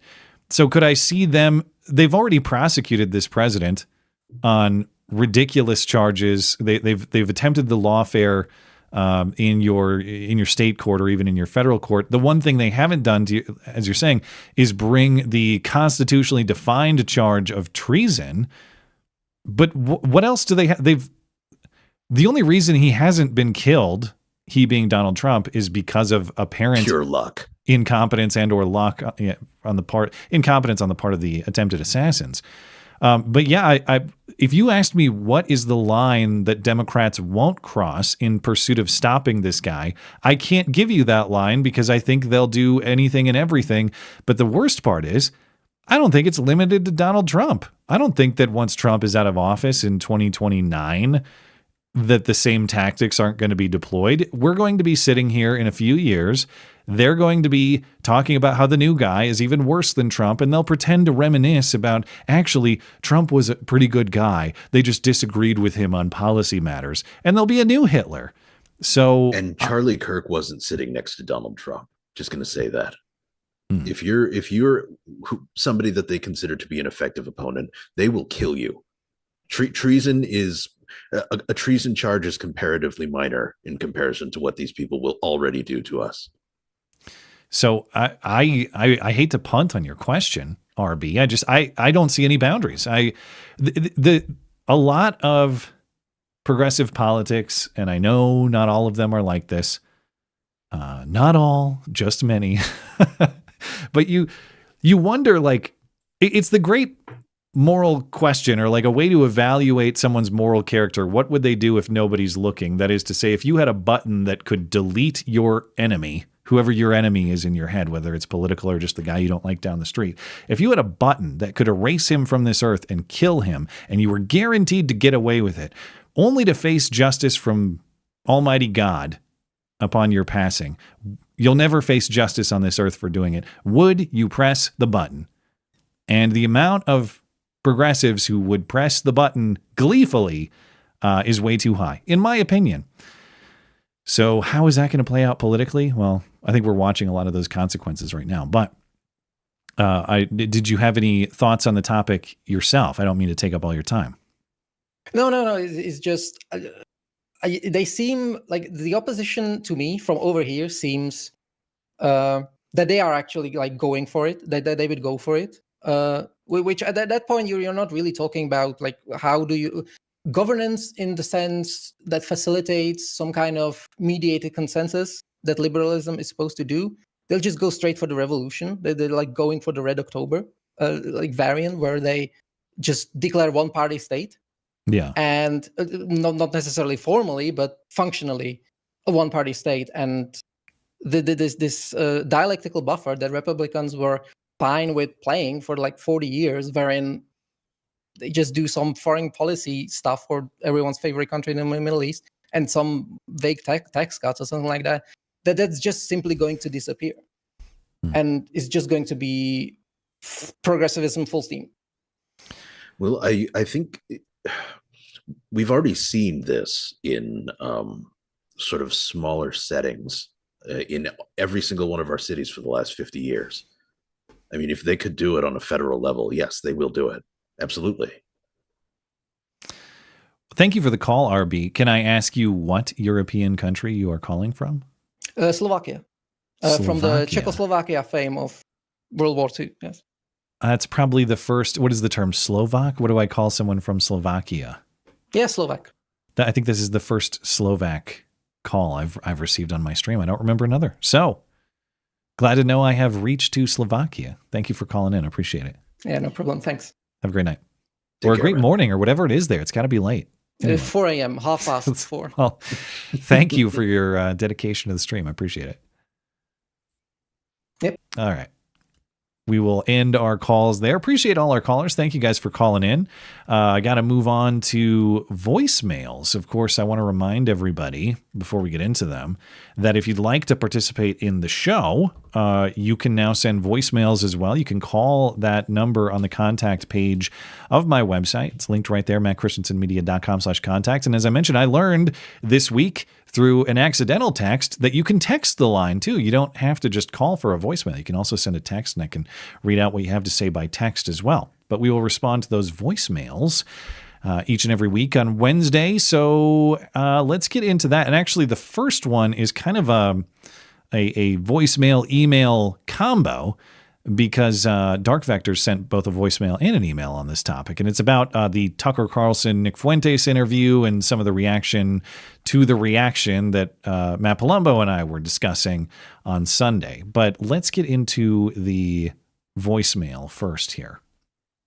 Hi, Matt. This is Dark Vectors calling in. Long-time watcher, first time calling in. Hopefully you can answer this bit long, rambling, raving question of mine. So I was wondering what your response to Nick Fuentes gaining some amount of prominence on the right was. You said that recently that people getting mad at the Tucker interview was gatekeeping, or people not wanting to do interviews with him as gatekeeping. And while I can kind of see where you're coming from, and while I can get it, you know, I really would like both parties to do a good job at policing their radicals. And I was wondering what your response to that would be. Well, thanks for calling the show, Dark Vectors. I appreciate that. And the email is largely to the same effect. So I don't mean to dismiss the email, but since it's a lot of the same themes as your call, I'll just paraphrase it. And the email asks, how do you think that we get the AOCs and the Mamdanis, and how do we get the assassination of Charlie Kirk? If you don't do a good job of challenging or policing radicalism, it will grow and become threatening. And he closes saying he thinks that ignoring the Groypers is a big mistake. And I want to be clear, when I talk about the gatekeeping and what I view as gatekeeping, I don't mean to say that you should ignore ideas that you disagree with or ideas that you think are bad, ideas that you strongly oppose. When I say gatekeeping, that's not what I mean. And gatekeeping, when I use that word, is the idea that some people are not to be engaged with or listened to, or if you don't handle them exactly the right way, that's bad.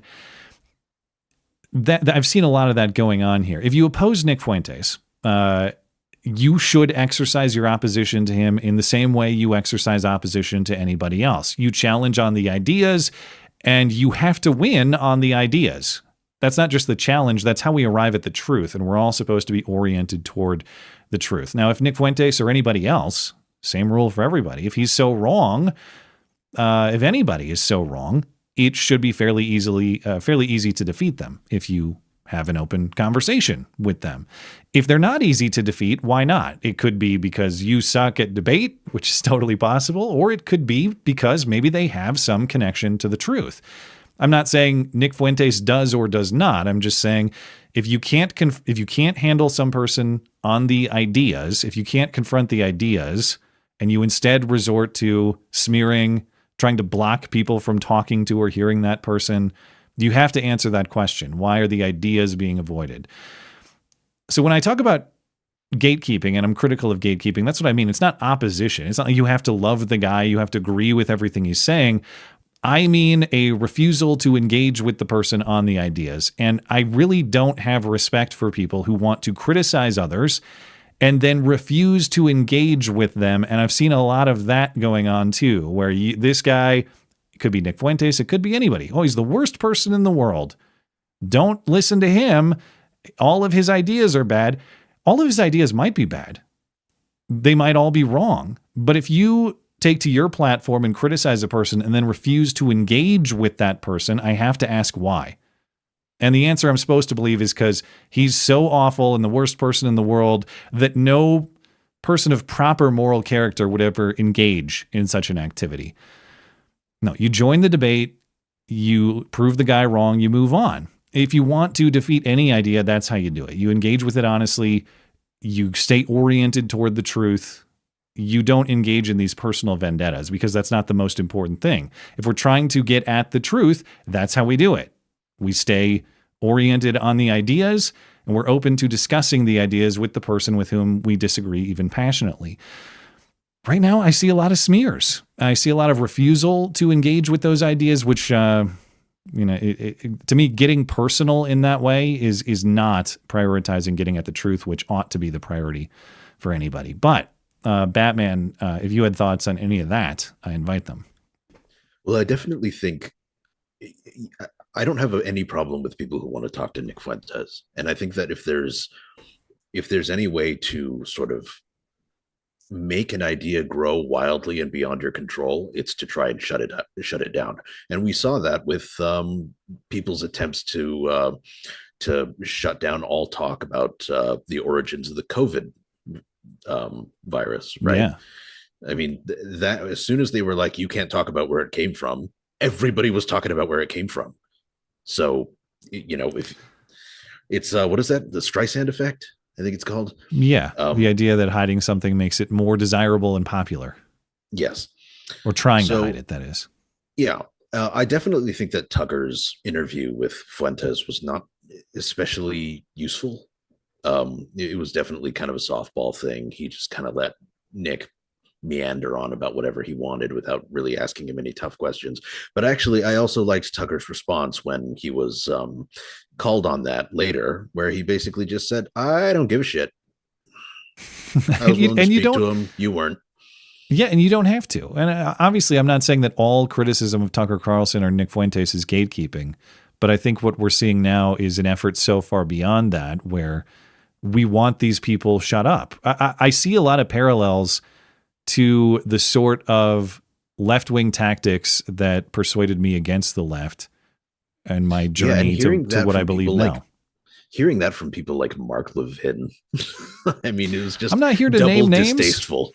But the same rule of, hey, Mark, if you want to come on the show and defend your honor, you are welcome to do that.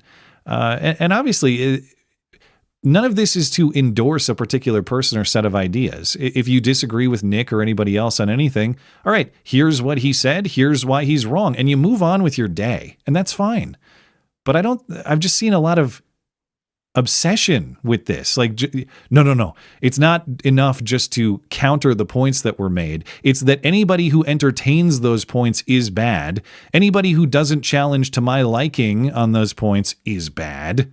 Like there's this moral quality attached to the opinions instead of just arguing the points that really irritates me. And that it's the sort of, to be fair, I haven't heard anybody call for the outright censorship in the way that have. Okay, That's maybe why you've I brought heard up Mark Levin. He might have. I totally could see that. I just haven't heard it myself. But yeah, he said it at a like a Jewish Republican conference of some sort. This was recent, or this is old? Yeah. No, Okay. this is recent. Like he should be banned from the internet or something like that. To that effect, yes. Yeah, that's the stuff I don't like. Because if he is so wrong, then you just talk with him and show not only him but the world how wrong he is. And the more wrong he is, the easier that should be. But the more people just talk shit and then refuse to engage, I don't have respect for that, because you're telling me that you are not confident enough in your own worldview to confront the challenge to it.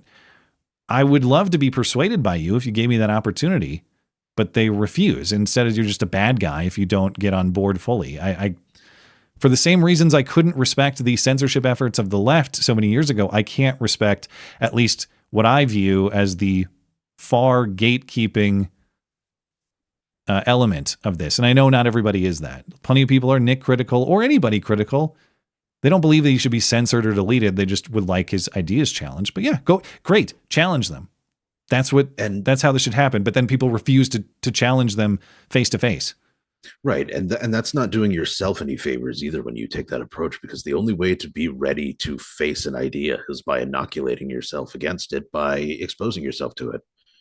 So, right. Otherwise, they could prepare something that you're completely you don't have the ability to fight back against because you're not engaging with it. You're not aware of what what they can bring to bear. It's like any form of combat, I suppose, an argument.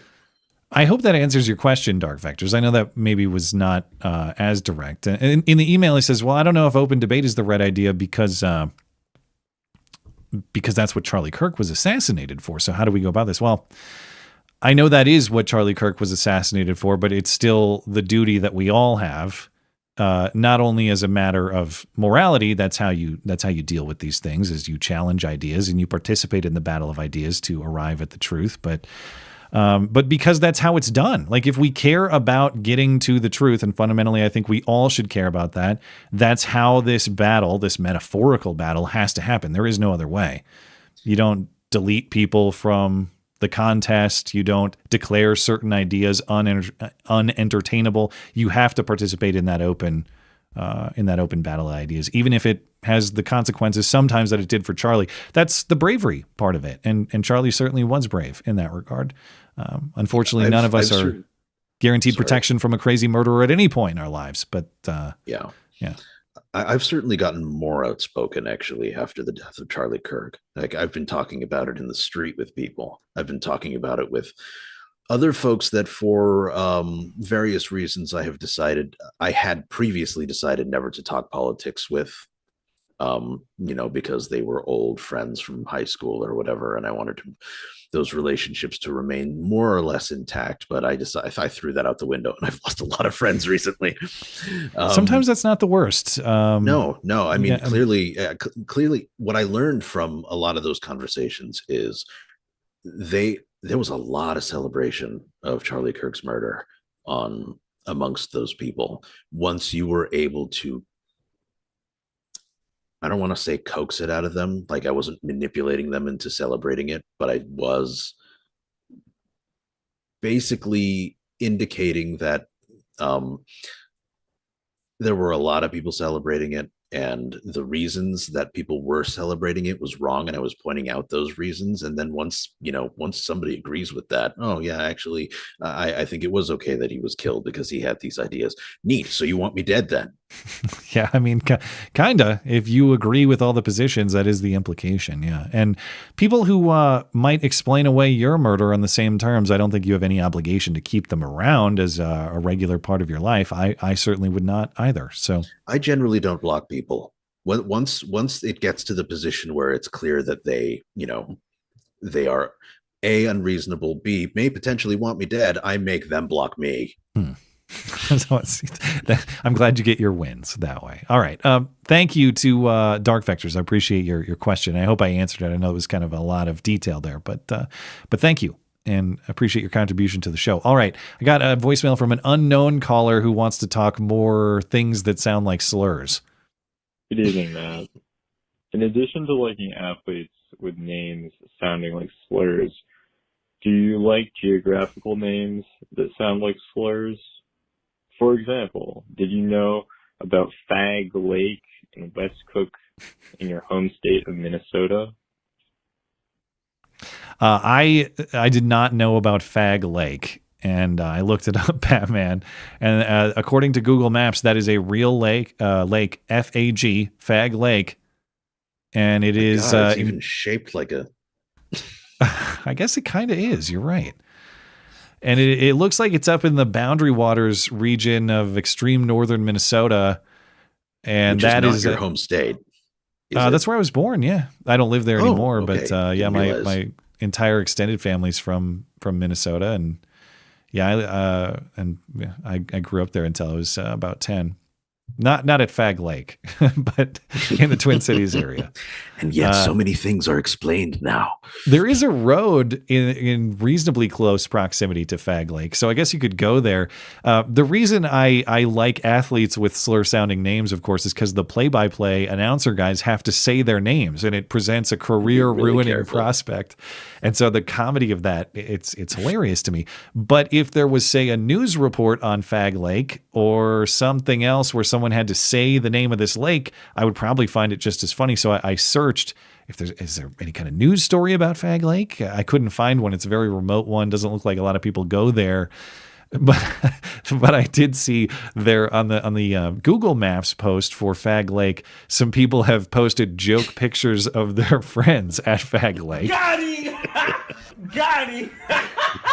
Whoever this guy is his name Jackson Callum, or this is the guy that posted it? There's that one, and then here's another guy kayaking on Fag Lake. So thank you for bringing this to my attention. We had that whole wave of renaming things for sensitivity reasons, in the last 5 years or so, but somehow Fag Lake has survived. So that's great. Because nobody goes there. I guess. Maybe that's why they named it what they did. All right. I have another call here about cars. Hey, man, it's Super Chatter AP. I have a question about cars because I'm a car guy and a fellow WRX owner. I know you said that your Subaru decided to go all Subaru on you and hurt itself, as did mine one time. But I was wondering, did you get your car repaired? Or perhaps did you get something newer? If you don't want to answer the question, I understand, given the crazy world we live in. But just thought I'd ask a fun question. Keep up the great work. Yeah, I kind of left that story and never finished it, mostly because I thought people would think. Who cares? But you're right. I had a 2015 WRX for 10 years, and in the spring, it got some kind of mystery problem. It kept killing. It kept stalling, mostly on stop, but it would stall when I was, depending on certain circumstances, it would stall when I'm driving like 30 miles an hour, which is a big problem, obviously. So I took it to several mechanics, and it was the check engine light and the code it was flashing was about timing chain related to 2 of the cylinders, which of course is a significant problem. I had mechanics look it over and try a few different things for like a month or maybe 2 months. And ultimately it was determined that to really fix it, we're going to have to do an engine swap. And I'm not really interested in putting a new engine in that car. It's 10 years old, 130,000 miles. So ultimately, I opted to sell it to one of those places that will pick up your car because I got decent value out of it. I didn't lie or anything. Like, this car has a check engine light. It has this problem. But other than that, it was in great shape, so they could probably part it out or do whatever it is they do with their cars. And so I ended up getting decent value out of it. And lucky for me, at the time, this was like in the spring, so back in March, dealers were trying to get rid of their 2024 cars. And so I happened to find a great deal on one in Missoula, a few hours down the road. And not only a great price on the 2024 car that they really want to get rid of, but they'll give you the car for 0% financing. They threw in 2 years of free maintenance on it, and it was already at a good price. And of course, the used car market is still crazy due to the insanity that happened under COVID and then the inflationary effects on new cars that have caused people to go to used cars. So I did a lot of shopping for used cars too, and frankly, the difference on the used ones and the deal I got on a new 24 that they were trying to get rid of in 25 was not that great of a difference, especially with what they were throwing in there. So I took their deal, and I got a 24 WRX, and it's been a great car ever since. I know these cars are, first of all, people love to hate on Subaru. Even Subaru and WRX enthusiasts love to hate on this newest generation of them for aesthetic reasons. And frankly, I wasn't a huge fan of the aesthetics of these cars when they first came out, but it has grown on me. But great handling car, great deal on the car. Glad I picked it up when I did. And I haven't gotten to drive it in the snow yet because I picked it up in March and really the snow was mostly gone by then. So tomorrow I'm getting snow tires on it, and we'll get to experience some snow fun there in the coming months. But yeah, overall, really happy with the purchase. Frankly, the last car I had, it did last a good long while. It was a decade and 130,000 miles. I should have done better with some routine maintenance issues that probably contributed to its failure ultimately. So I'm going to treat this car a little more nicely than the one I did previously. But I just love the cars, man. For all the criticism they get, if you want an all-wheel drive turbocharged manual transmission car, that's a dying breed right now. Toyota's still got their Corolla GR. I've heard those are cool, and I'm not hating on them, but I'm going to keep... I've driven Subaru and WRXs pretty much my entire adult life. I'm going to keep doing it until they stop making them. You're a faggot. I know. But all the best to you, sir. Go ahead. Would you like another reason to hate on Subaru? As an American. What's that? So Subaru has undergone quite a few name changes over the course of the last, let's say, century or so. But back in the I thought the company was started in like the 60s or something. Well, it's older than that? Been renamed in the 60s. Yeah, maybe. But it was older than that because back in the 1930s, their name was Nakajima, and they designed the N5B bomber that hit Pearl Harbor. They had their reasons. All right. The Japanese are not all bad. Listen, they make great cars. Anyway, no, I love the cars, man. That's the car for me. And if I have to be a Pearl Harbor enabler to do it, I guess that's what I am. But AP, you are also a Pearl Harbor enabler. And all the best to you with your car. If you're a car guy, you're probably taking better care of your car than I did with mine. But from what I've heard, people that have driven WRXs for long periods of time, that's pretty much when they start having problems, is like in that 125 to 150,000 mile range. You can count on some problems arising. And that's exactly what happened with my car. So anyway, appreciate you allowing me to finish the story. Who cares? Thank you. I got, one more. I have one more voicemail, and this one is again about immigrant labor. Last week you had someone mail in or type in or whatever about the truck situation, driver situation with the Indians, and can confirm you talked to any old head truck driver about the situation going on with their routes. They all talk about the glory days where you had good pay, you got to pick your routes, you got to drive the good roads. Now you take whatever you can get, you scrounge the bottom because of the oversaturation of the market. Talk to any of them long enough, you find out back during COVID-19, they all but stopped CDL licensure, and they, cited safety concerns and other things like that.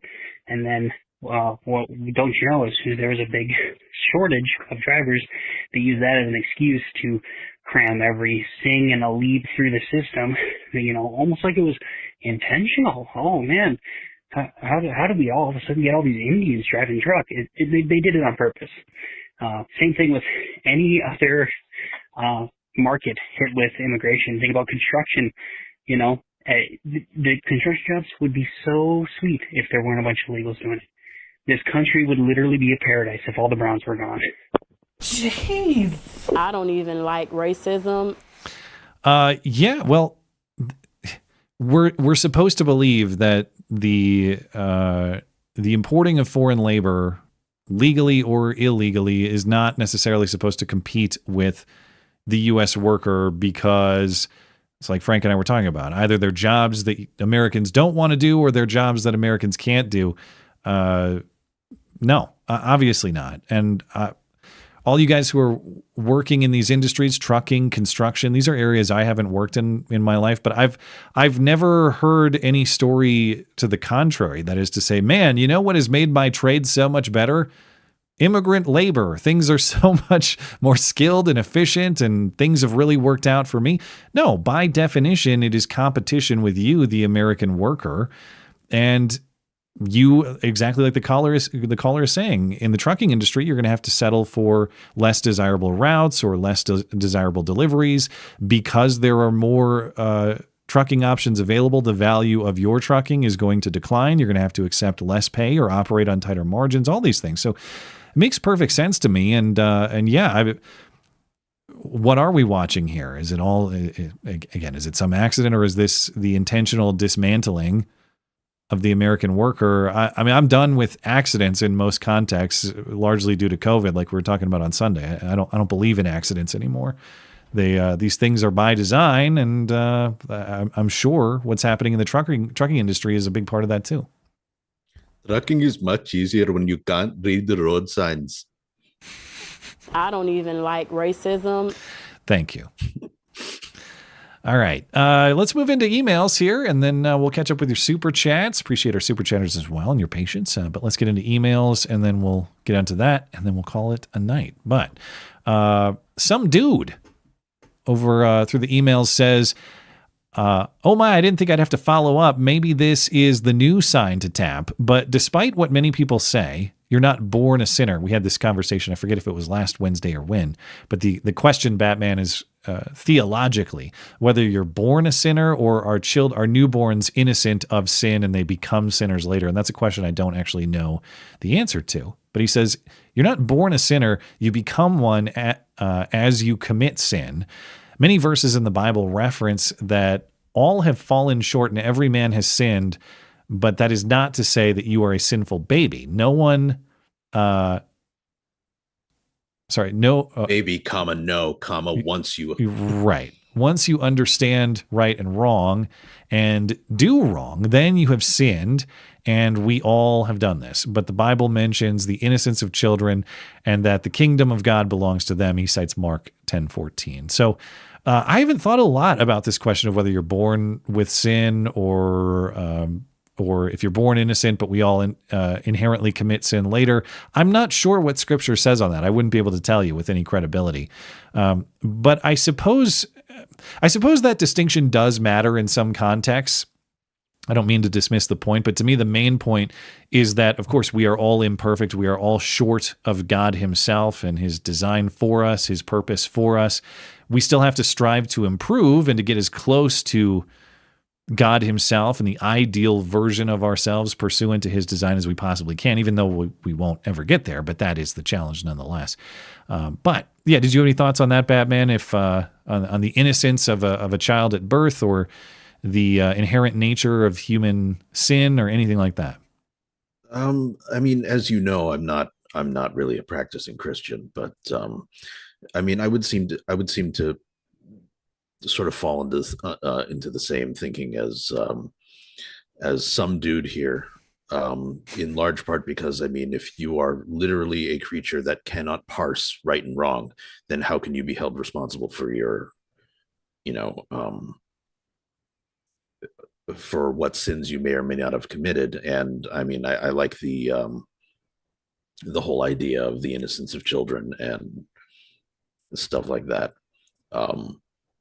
I mean, there are others who say, and I've heard this said, that man is inherently a fallen creature, and all of that. But I think once you start applying sin to babies, you start sort of maybe getting into the realm of justifying some horrible things.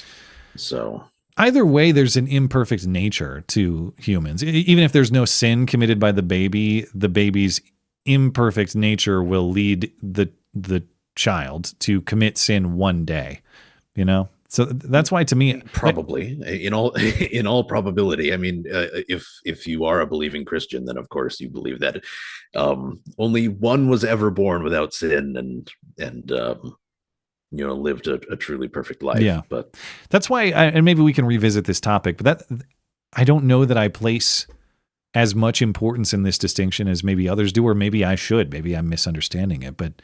To me, as long as the end result is man's imperfection relative to God himself, it's sort of the same concept. But maybe I'm missing something, and of course I remain open to that. We'll come back to it if I am. And maybe there'll be a new sign to tap. Jenna Tolles, what is your opinion of the tendency of leftists to argue that right-wing commentators are closet homosexuals? It seems that they cite a few examples of anti-gay evangelicals turning out to be gay. Do you think that leftists who do this are automatically revealing themselves to be closeted homophobes who actually do secretly find being gay to be gross, and they think that they yearn for their? Do you think that they yearn for their middle school days when they could call people they don't like gay? Now, I have noticed this a lot when I lurk left-wing comment sections. Like I frequently mention, I like to lurk in their discussions. I don't participate, but I just like to see what they're saying so I can understand. And you'll often see these comments about Republican politicians or conservative commentators or just conservatives in general. They're all on Grindr. You know, if you have a Turning Point event in your city, who knows if the Grindr servers will be able to handle the traffic, that sort of thing. And there, of course, have been a few examples of this. I think of Larry Craig at the Minneapolis airport, Mark Foley. These are Republican members of Congress within the last few decades who turned out to have episodes of homosexuality that were attempted to be concealed from the public. But the question does remain, from a left-wing progressive perspective, why would that matter? Why would being gay, why would overloading the Grindr servers be bad?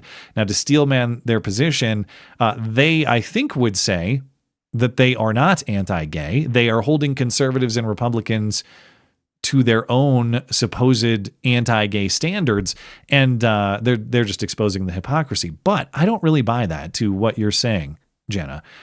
I think that despite the denials, people fundamentally understand that there's something unnatural about homosexuality, that it is contrary to God's design or the natural order, however you think about these things. And it doesn't mean, of course, that I'm calling for the force of law against all the gays. It just means that, yes, the union of man and woman has a particular purpose. Don't make me tap the sign.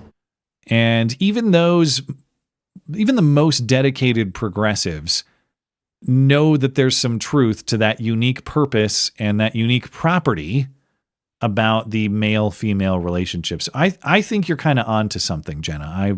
I buy what you're saying. Batman, do you have thoughts about that? I have actually used this very argument. Why are you pointing it out if it doesn't matter? Yeah. If there's nothing odd about it at all. If there's absolutely nothing wrong with ass piracy, you wouldn't accuse other people of it. It might even be a point for celebration. Congratulations on your ass piracy. Wouldn't you want to welcome that person into the fold, given that they're in a seat of power? In fact, I think, didn't they try to make that Colorado baker bake a cake that said that? Congratulations on your ass piracy.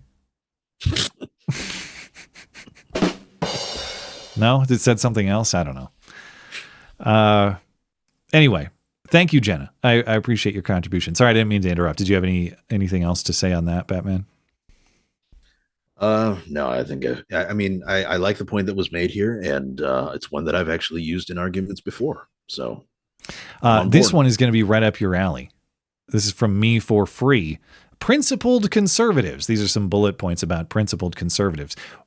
So-called, air quotes, principled conservatives, I guess, won't exercise undue power against their opponents, won't use underhanded tactics or messaging to indoctrinate their own or others' children, wouldn't dare impeach or prosecute judges clearly abusing power, would only consider political violence in theory, the conditions requiring it in reality magically never come to be, wouldn't dare make race-based carve-outs to create a privileged class, that holds up the reins of power.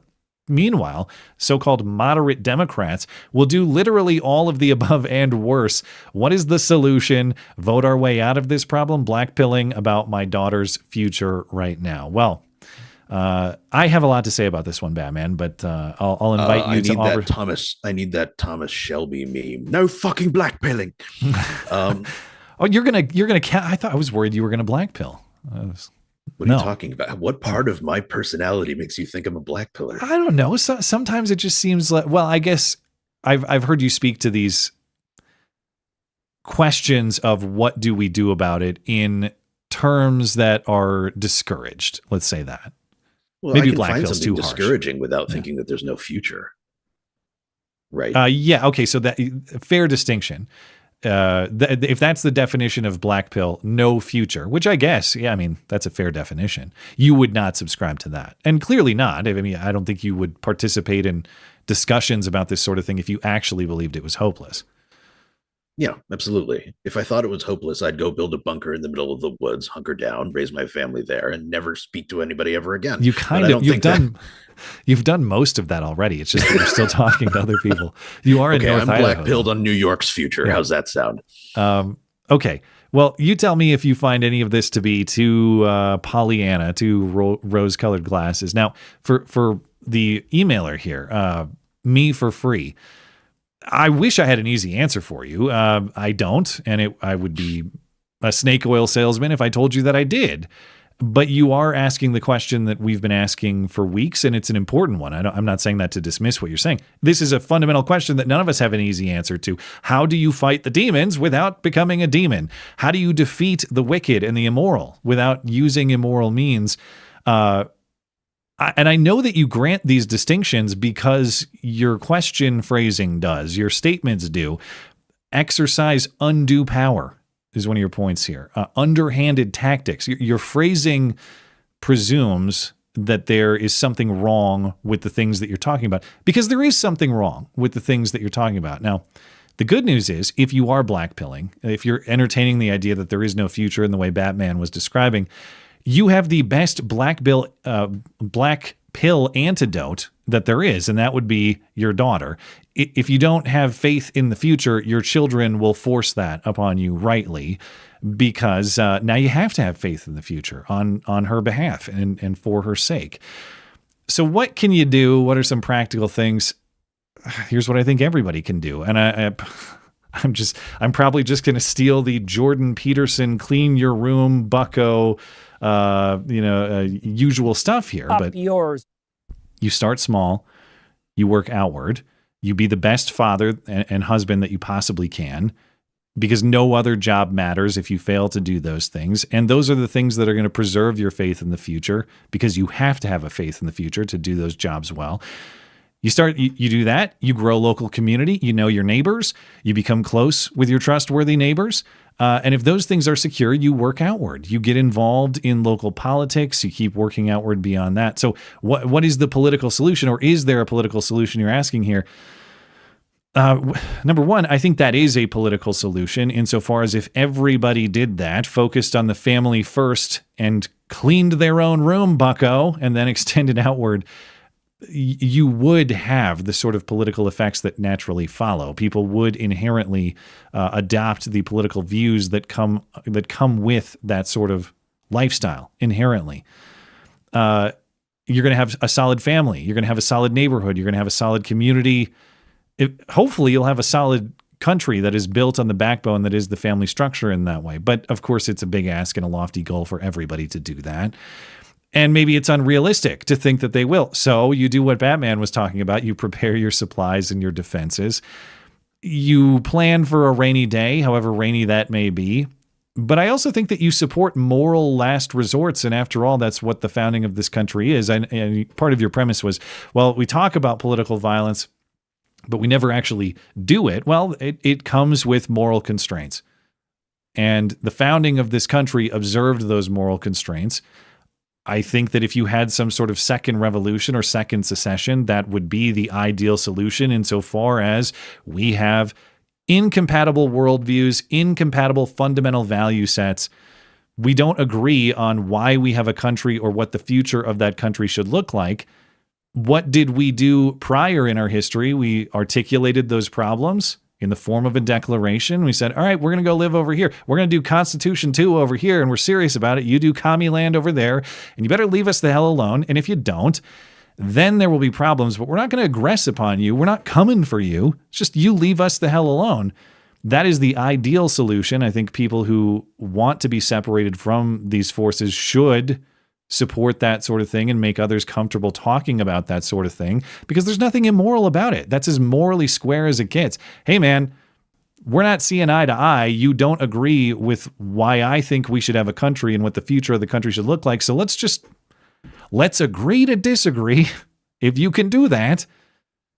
Right. Well, here's, I you think, make maybe them commit the immorality first and you respond. That's the point.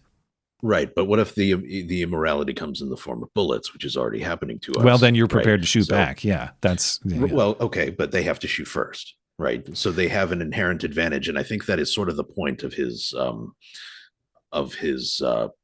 whole thing here, right? Yeah, I mean, my thing on that is these principled rules of engagement, which involve do not fire until fired upon.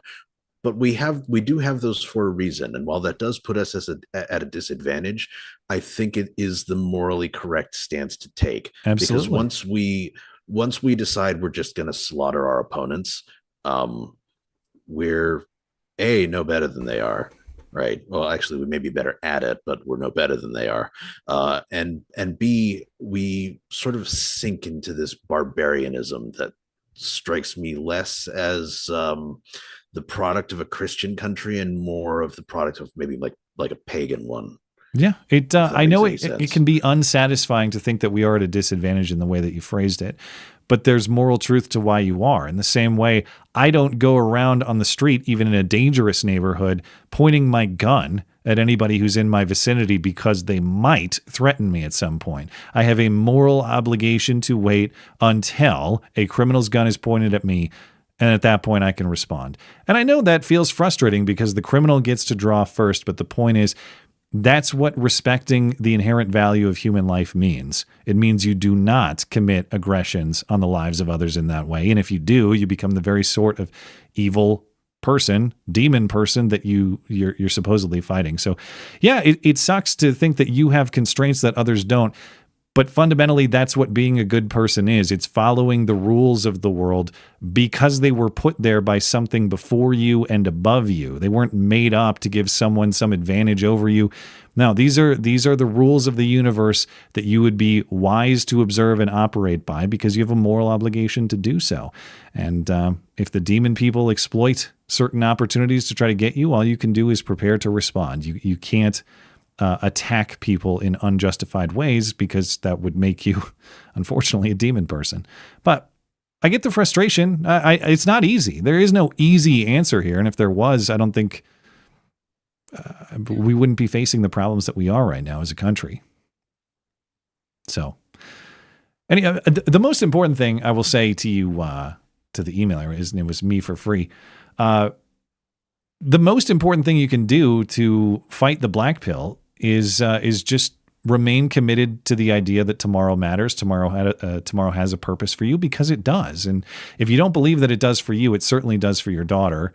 Likewise, you have a moral obligation to pursue it for her sake. And now that you're a dad, I don't know how old your daughter is, but you have no say in that matter anymore. That responsibility is upon you, and you have to accept that challenge every single day. Act like tomorrow matters because it does for her. You cannot quit.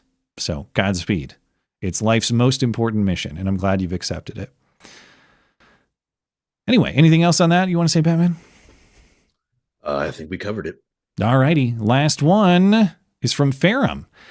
Howdy, Matt. Regarding the Snapocalypse, a lot of conservative media types have stated something like, I'm sure there are some good people who legitimately need Snap to survive. I disagree. Other than the baby-killing demons of the left, nobody hates good people. If any of the good people I knew needed help, I would help them, as would the rest of my social network. Only dishonest bad people would be reduced to literal starvation through the elimination of government welfare. We need to stop calling these programs aid and start calling them what they are, which is wealth redistribution. Eyes up. Signed, Ferrum. Well, first of all, I agree with that. Yes, people fall on hard times. Yes, people need help. No, it is not the federal government's job or the appropriate role of the federal government to solve that issue. The state should be handling this. Charities and neighbors can handle this in the way that you're describing. How do we know? Because they just did for the last month plus. You didn't have SNAP benefits flowing, and guess what? People were saying, oh, I guess I'll go down to my church. Guess I'll go down to my food bank. Believe it or not, you cannot actually survive a month without eating. So clearly these snaptards got their food from somewhere. They must have. So not only that, if we did it this way, not only all of that, it would be more efficient. When I was reading about SNAP as part of talking about Tim Wall's commentary on somehow it adds a multiplier effect to the economy and all this nonsense, there is a massive $12 billion federal bureaucracy surrounding the administration of food stamps or SNAP. You eliminate that. Not only is that a benefit, that efficiency, but you also get more accountability and transparency from the people who benefit from the charity as well. You eliminate that waste and you eliminate the fraud. When people who need help actually see the people who are helping them, you go down to the church, or maybe a friend of yours lets you borrow some money or helps you otherwise. When you know who that person is, to steal from them. Of course, there's an inherent accountability, and you feel a level of debt to that person and a thankfulness to them, and you want to do right by them. You want to stop that dependence, if there is any dependence or just a reliance on them. You want to work hard. You want to pay them back. You want to make sure that their good deed for you is properly recognized and that you see that debt paid. When it's just the face. True. I think that's true of most good people. You do have to consider that there are people who were brought up on SNAP. They have no idea of anything else. They've been on it their entire lives. They were raised by single mothers. They've never had a father in their lives there for, as long as they've had a memory. And they're going to consider these benefits to be a right. Yeah. I don't think nothing's funny about it. That is, yeah. I mean, that isn't a sort of entitlement that needs to be eliminated in its entirety from our culture. And it's especially easy to get that mindset of this is just a right that is owed to me from some ether out there, when that's where it comes from. Like a faceless federal government, money that was taken from taxpayers you'll never know or see, or borrowed from some foreign government, or just printed, whatever the effect might be, or whatever the source might be of the money. Anyway, yes, Ferrum, you're right. SNAP should be abolished as a federal program. Not only is it not the federal government's role, it is a wildly inefficient and fraud-infested method of solving this supposed problem. When I say supposed, I don't mean to say that there's nobody ever who needs food assistance or help with food security. I just mean that the way it's phrased, 42 million people rely on the federal government for food. First of all, that's a major problem if true. The federal government's constitutional role is not combating starvation and food dependence. So it's not true anyway. That's a wild exaggeration. But even if it was true, we are so far beyond the design of our country that we've lost the plot. So appreciate it, Ferrum. And the problem is nobody can separate the same people who think that eliminating food stamps means you want people to starve. These are the same people who think that if you eliminated the Department of Education, you're an opponent of education. You don't want schools. No, that's not the federal government's role. I think they're actually terrible at it. I do want people fed. I don't think the federal government does a good job of that. I do want people educated. I don't think the federal government does a good job of that. Well, and on Very this simple. point, and on this point, I mean, Crowder brings up a pertinent issue all the time. If these same people, if you ask them, what can we remove from SNAP eligibility? What items can we remove? You'll never get a good answer out of them. right? Because they want the SNAP program. You mean like specific food items? Like, can we remove Coca-Cola or something? Like, can we remove Coca-Cola or fucking Twizzlers or ice cream from SNAP, right? Because that's not nutritious food. That's not something that's actually going to help you survive. Not in a way that tap water, well, in most places will not be better at, right? Just for example. Yeah. So it's not about nutritional value or helping people to not starve for them. It's about the entitlements themselves, right? And because if you can't take Twizzlers off SNAP, then you can't take anything off. I see all kinds of ridiculous, like I said, when I like to lurk these left-wing comment sections, ridiculous arguments about, well, what do you think? People don't deserve a treat once in a while? Not when the premise is you're taking dime. Yeah, exactly. Yeah. Like we can entertain the argument that we should, as a society, we should have basic sustenance. Now, I still don't think the federal government is the way to do that, but okay, we can talk about that. But yeah, why are treats a part of that? That doesn't make a lot of sense. And I've seen all kinds of arguments. It's what proves that this is not actually about nutritional value. It's not actually about helping starving people. Yeah, it's about another method of taking your money. Yeah, that's it. That's all it is. And they fully embrace that argument. One of the other arguments I've seen too is, did you know that if you have $100,000 income, hypothetically, something like that, that you only pay like $50 a year in taxes for food stamps? Now, I'm not even sure if that math checks out, and it's probably higher than that. But even if it did, okay, I also wouldn't like it if I had $100,000 income, if a guy came up to me and stole out of my wallet to go buy Twizzlers. Well, it's only $51. Plenty of cool shit I could buy with that $50. Like, the point is, it's whether it's a large sum of money or a small sum of money, the point is it ain't your money. But they're so the comment sections I traffic in, I lurk in, they're so disconnected and diluted on this. I see people seriously arguing that it shouldn't be your business at all what somebody else buys with SNAP benefits, even though it is absolutely all of our business. I agree, it's none of my business what you buy with your money for food, but even though I think there are smarter choices than others, but yeah, it's your choice. But when you take money from other people to buy it under the premise of being needy, then yes, it absolutely is their business, whether it costs a lot or it costs a little. It's a 14-year-old's mentality who has gotten used to getting an allowance and not having to earn it. Yes. Yeah. It's exactly what it is, because it's these people go, well, what do you mean I can't buy weed? It's none of your business what I buy. Yeah.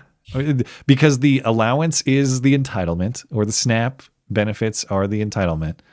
Anyway, yeah, I mean, I always go back to my stupid story about the hobo at the Quiznos in Oakland, California, where he said, don't forget the Pepsi.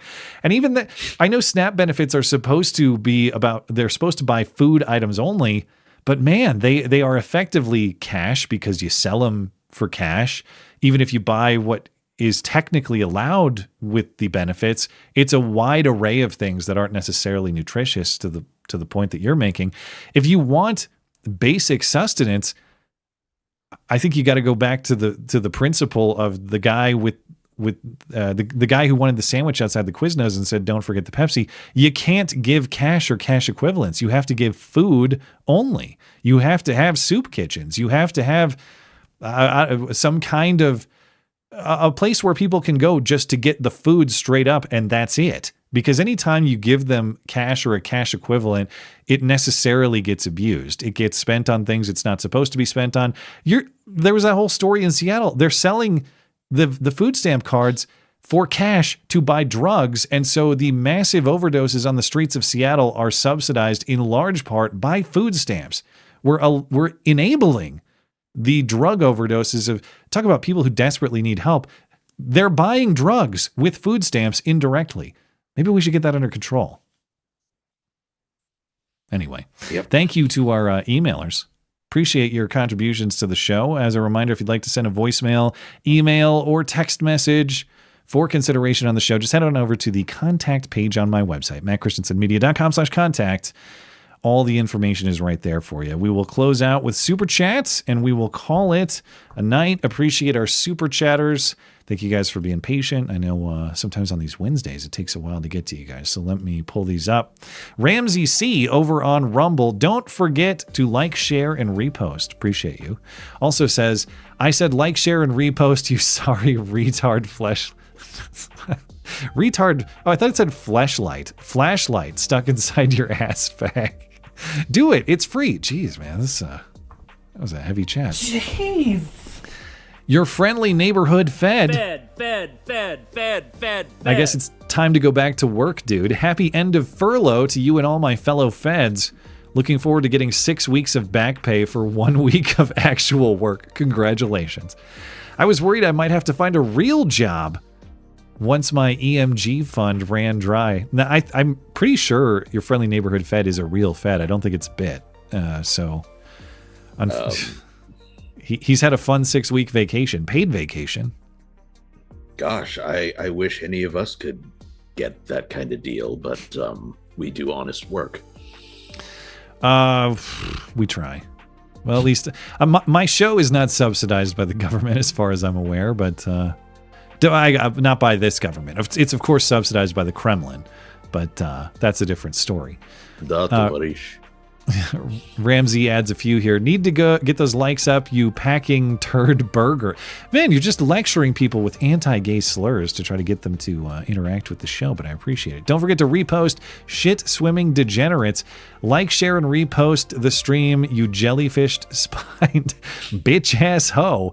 Holy cow, what the hell's wrong with you? Why haven't you even liked the stream? Fucktard Dem, go straight to jail, don't receive $200 and receive Tyrone. Here, he is there just for you. Jungle Lovin', my God. All have fallen short. Everyone has fallen short of the glory of God, even babies. Yeah, I think that's the point. I know your last one here was very serious relative to the slurring that happened prior. But when I say that I don't know about if the distinction between whether you're born a sinner or sinless matters as much as the fundamental idea that all are imperfect, all are lacking relative to the glory and the perfection of God himself. That's the idea. So whether your baby is a sinner or not, there's something inherently imperfect about that human being relative to God himself. Well, certainly. If you put the bar on the highest possible shelf, then of course you're going to be under it. Yeah, I know that sounds simple, but it's very important. And the reason it's important, number one, if you are humbled enough to realize there are things that are more important than you start to act like it. You don't act like you are actually God and you set the rules around here. So I think it has a practical effect on how you live your life. But I also think it's just true. The reason it's effective is because it's true. There is something above you and before you that set the rules of this place. You should do your best to observe it and to follow it. I know it sounds like it sounds like an easy concept, but so many people don't believe in anything above and before themselves, and so they are the biggest thing in their own universe, and they have no accountability. And they're on SNAP benefits. Yes, exactly. They believe they're entitled to Twizzlers. You have to have something above you and before you that orients your navigation through this world. I don't think it's just a human necessity that creates that. I think it's the truth of God himself. But we talk about that frequently, so I won't go further on that point. But humility is sorely needed in all aspects of society. All right, thank you to our Rumble chatters. Let me hop over to YouTube and Tippy here. Long Dong John, the universities across the West must fall or fail. All they do is produce good little communists, even propping them up with lending and foreign students. We just have to get rid of the subsidization. The reason they put out these ridiculous programs and produce people who are not prepared for the workforce is because there's no market accountability for them. They get paid no matter what. The federal government handles all the lending. Whether the students find gainful employment after graduation or not, they get their money. Who gives a shit? They get their money, and actually they benefit from the hordes of unemployed psychopaths that they create. Because Probably. those same unemployed psychopaths will then go out onto the streets and beat people up who speak out against them. Yes, yeah, probably. You wonder why all these college professors just get to sit around and philosophize about these ridiculous theories about how the world ought to work rather than how it does work. It's because there's a bunch of public money flowing into those institutions regardless of whether they're actually successful or not. That's how you get these pie-in-the-sky philosophies that come out of them. They're not market accountable. Yeah, I don't know if you're. I know plenty of people here are fans or aren't fans of Matt Walsh, but his in his most recent movie, Am I Racist? He goes and he manages to do an interview with a college professor, and it's very illuminating as to what the life of these people is really like, how easy it is, what their job truly entails, what they spend their time thinking about, and just how pointless their existence is. Not to diminish, how much their life has value or anything like that, but just, I couldn't imagine just sitting on my ass doing nothing like that. The value of the profession. Hey, some might say I do something very similar. I just try to be a little more connected to reality. That's all.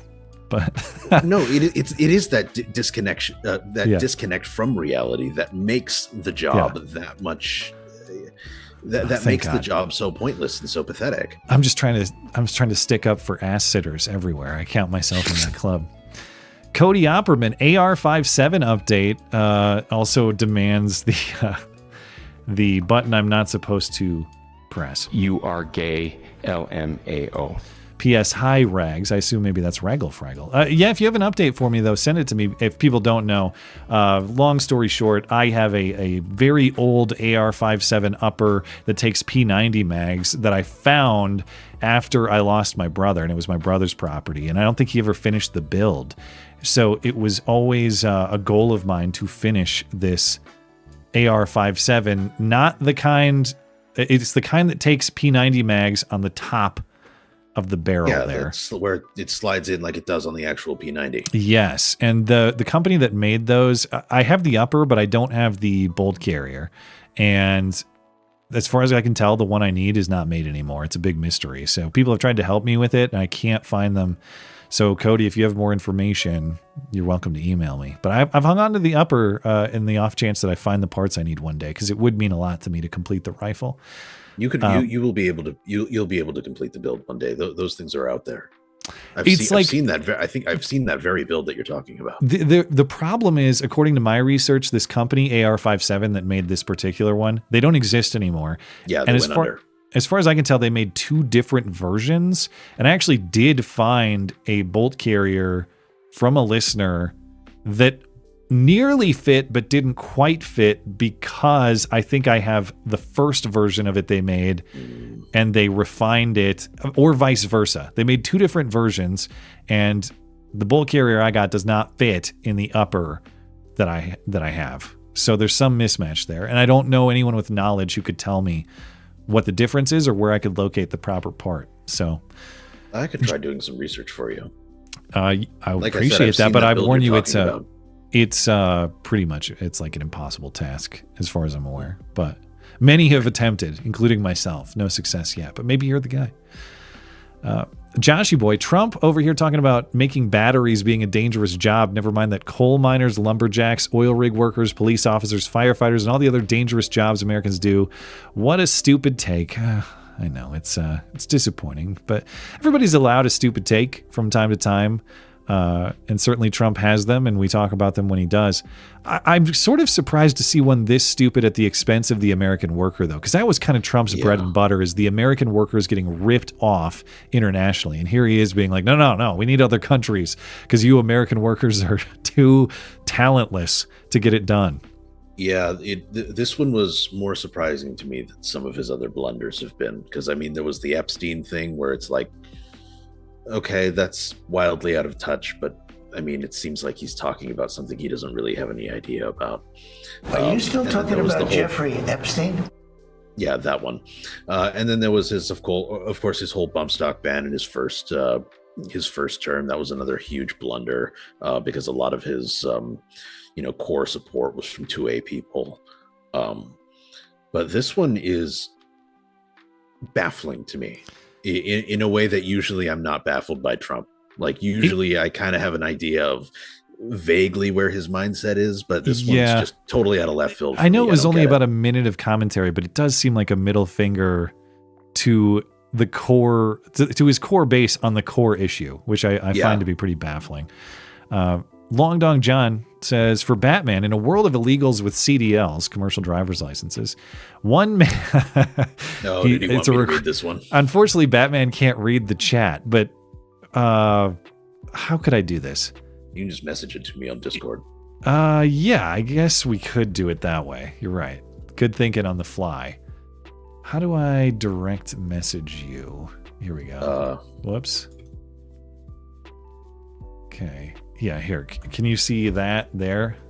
Yes. Okay.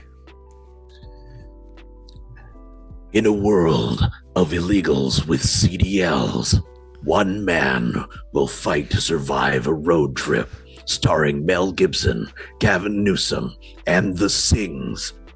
This is Mad Max Curry Road, coming to an interstate near you. Curry Road. Well done. That's well pretty written good, actually. and I well like that. performed. Appreciate it, Long Dong John. Joshy Boy says, regarding the Epstein files, it falls under the promise Trump made about upholding or reestablishing law and order. To disregard that would be a breaking of that promise. So yes, it should still matter. Yeah, despite my disinterest in what was released today, of course I still have interest in everything we can possibly know about the Epstein case, whether Trump is implicated or not.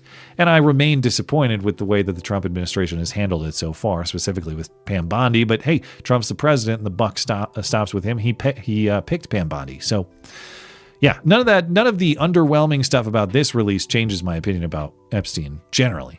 But well, it's just more of the same. I mean, it's the same song they've been singing the entire time. It's just more of it, right? For the Epstein stuff.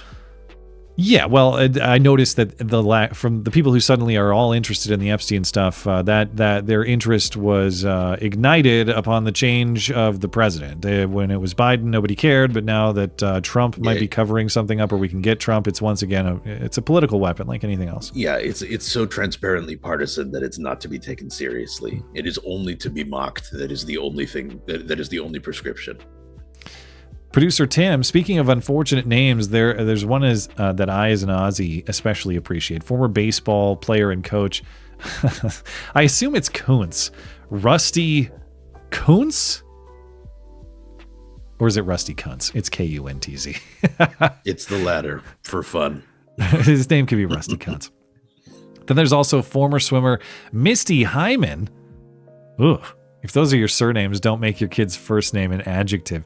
Yeah, Hyman's a tough one to work with regardless of what you name your kid, but I agree. You should stay away from things that could be seen as descriptors. Better than, I don't know, what about the name Precious or something like that? In that context. Anyway, I think there's a lot of these where you can just sort of you can just sort of agree you're ruining your kid's life if you name them that. It doesn't matter how, if you name your kid Precious, you're ruining their life. If you name your kid Misty when your last name is Hyman, you're ruining her life. It doesn't matter.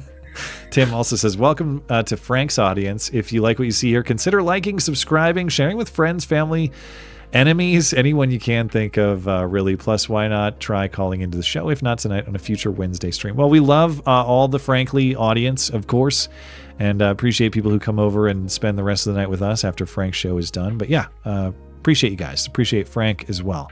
Great guy. I've been happy to know him for over 5 years now. So keeps going strong. Tim also says, don't know if this was the first time you did this, Matt, but let's not forget that you and insert former co-host name invited River Gibbs onto the show because you disagreed with him, and giving him a chance to speak for himself produced gold. That one did work out. That one ended up being pretty funny. You're right. And actually, I kind of liked River Gibbs.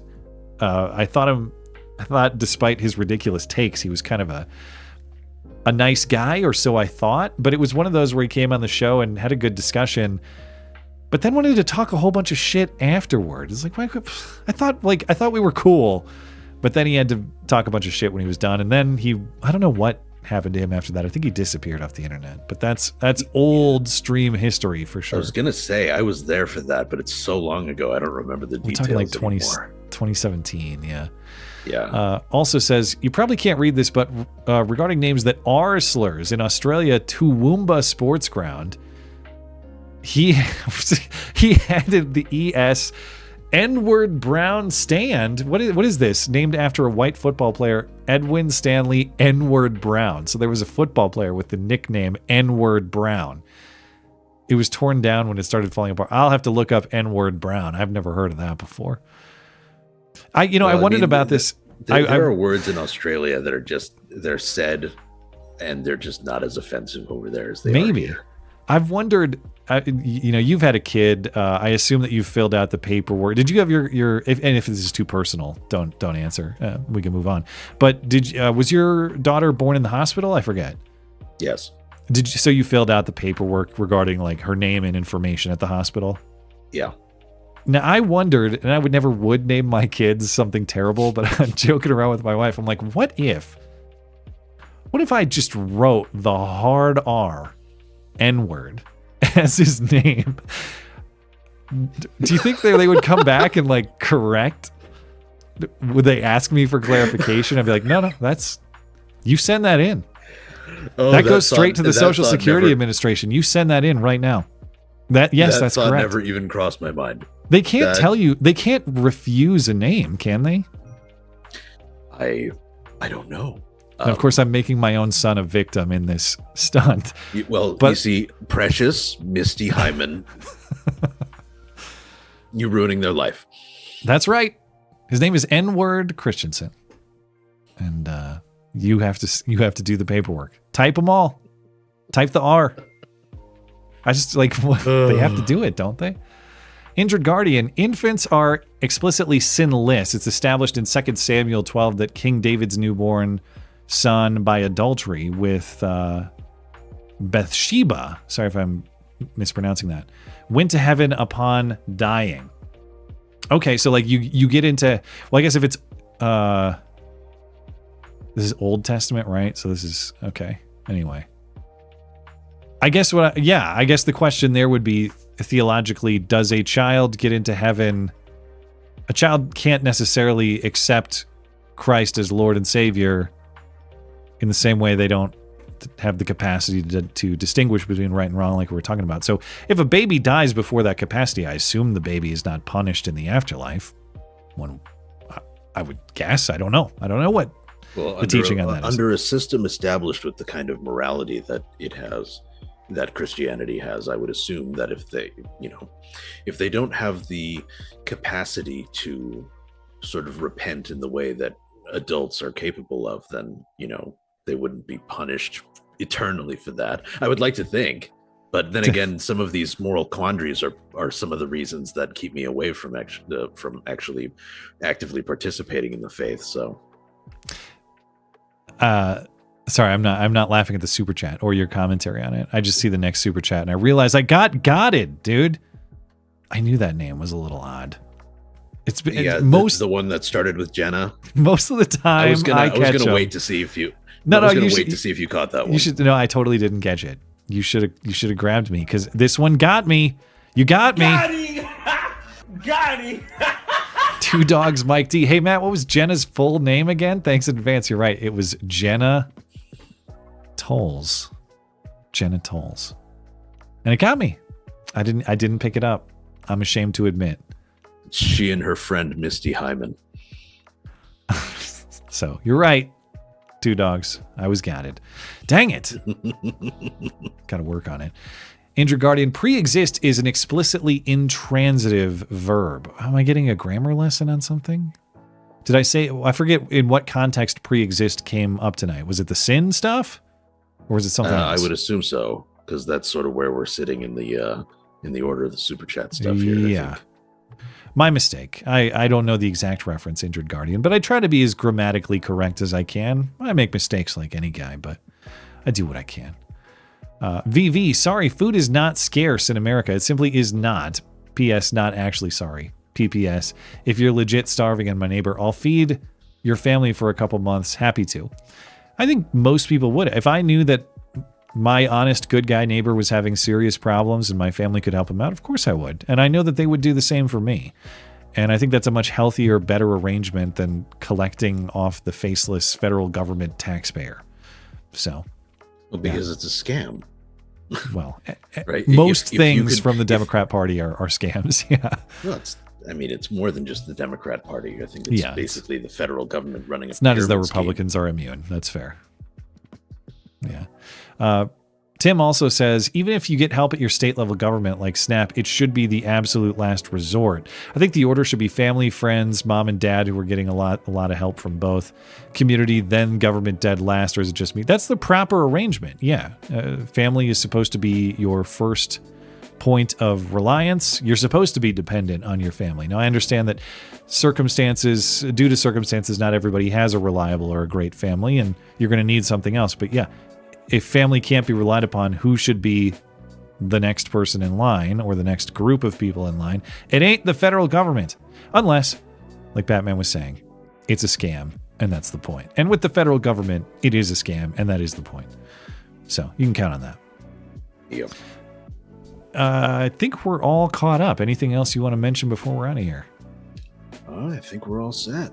Well, there are a couple more here, or one more. Okay. Injured Guardian, gun safety rule number 5. Communists are not people. Well, there's a wonderful like 1960s era Polish mercenary who was interviewed once. I'm trying to remember. His name was like Raphael something, who was basically accosted by a reporter and was asked, so how does it feel to kill a man? And his response was, well, I wouldn't know. I've only ever killed communists. Bingo. Well put, sir. It's a legend. Well. I guess I'll cock and say all life has value, even communist life. I made it. Don't sound too enthusiastic. I made a strong moral stance tonight. I'm going to stick up for the inherent value of human life regardless. Anyway, all right. We will call it there. Appreciate everybody's participation this evening. Thank you to our live chatters, our super chatters, everybody participating live and making the live show a success. Appreciate you. If you're listening later on demand, thank you kindly as well for supporting the show. Thanks to our callers and our emailers. Thanks to Frank for joining, quitefrankly.tv for everything Quite Frankly. Shows live weeknights at 7 p.m. Eastern. Thank you, Batman, for sitting in. Thank you, producer Tim, for his help as always. MattChristiansenMedia.com for more, or mattis.gay. I'll see you back here on Sunday. Have a great night and a great week. Take care.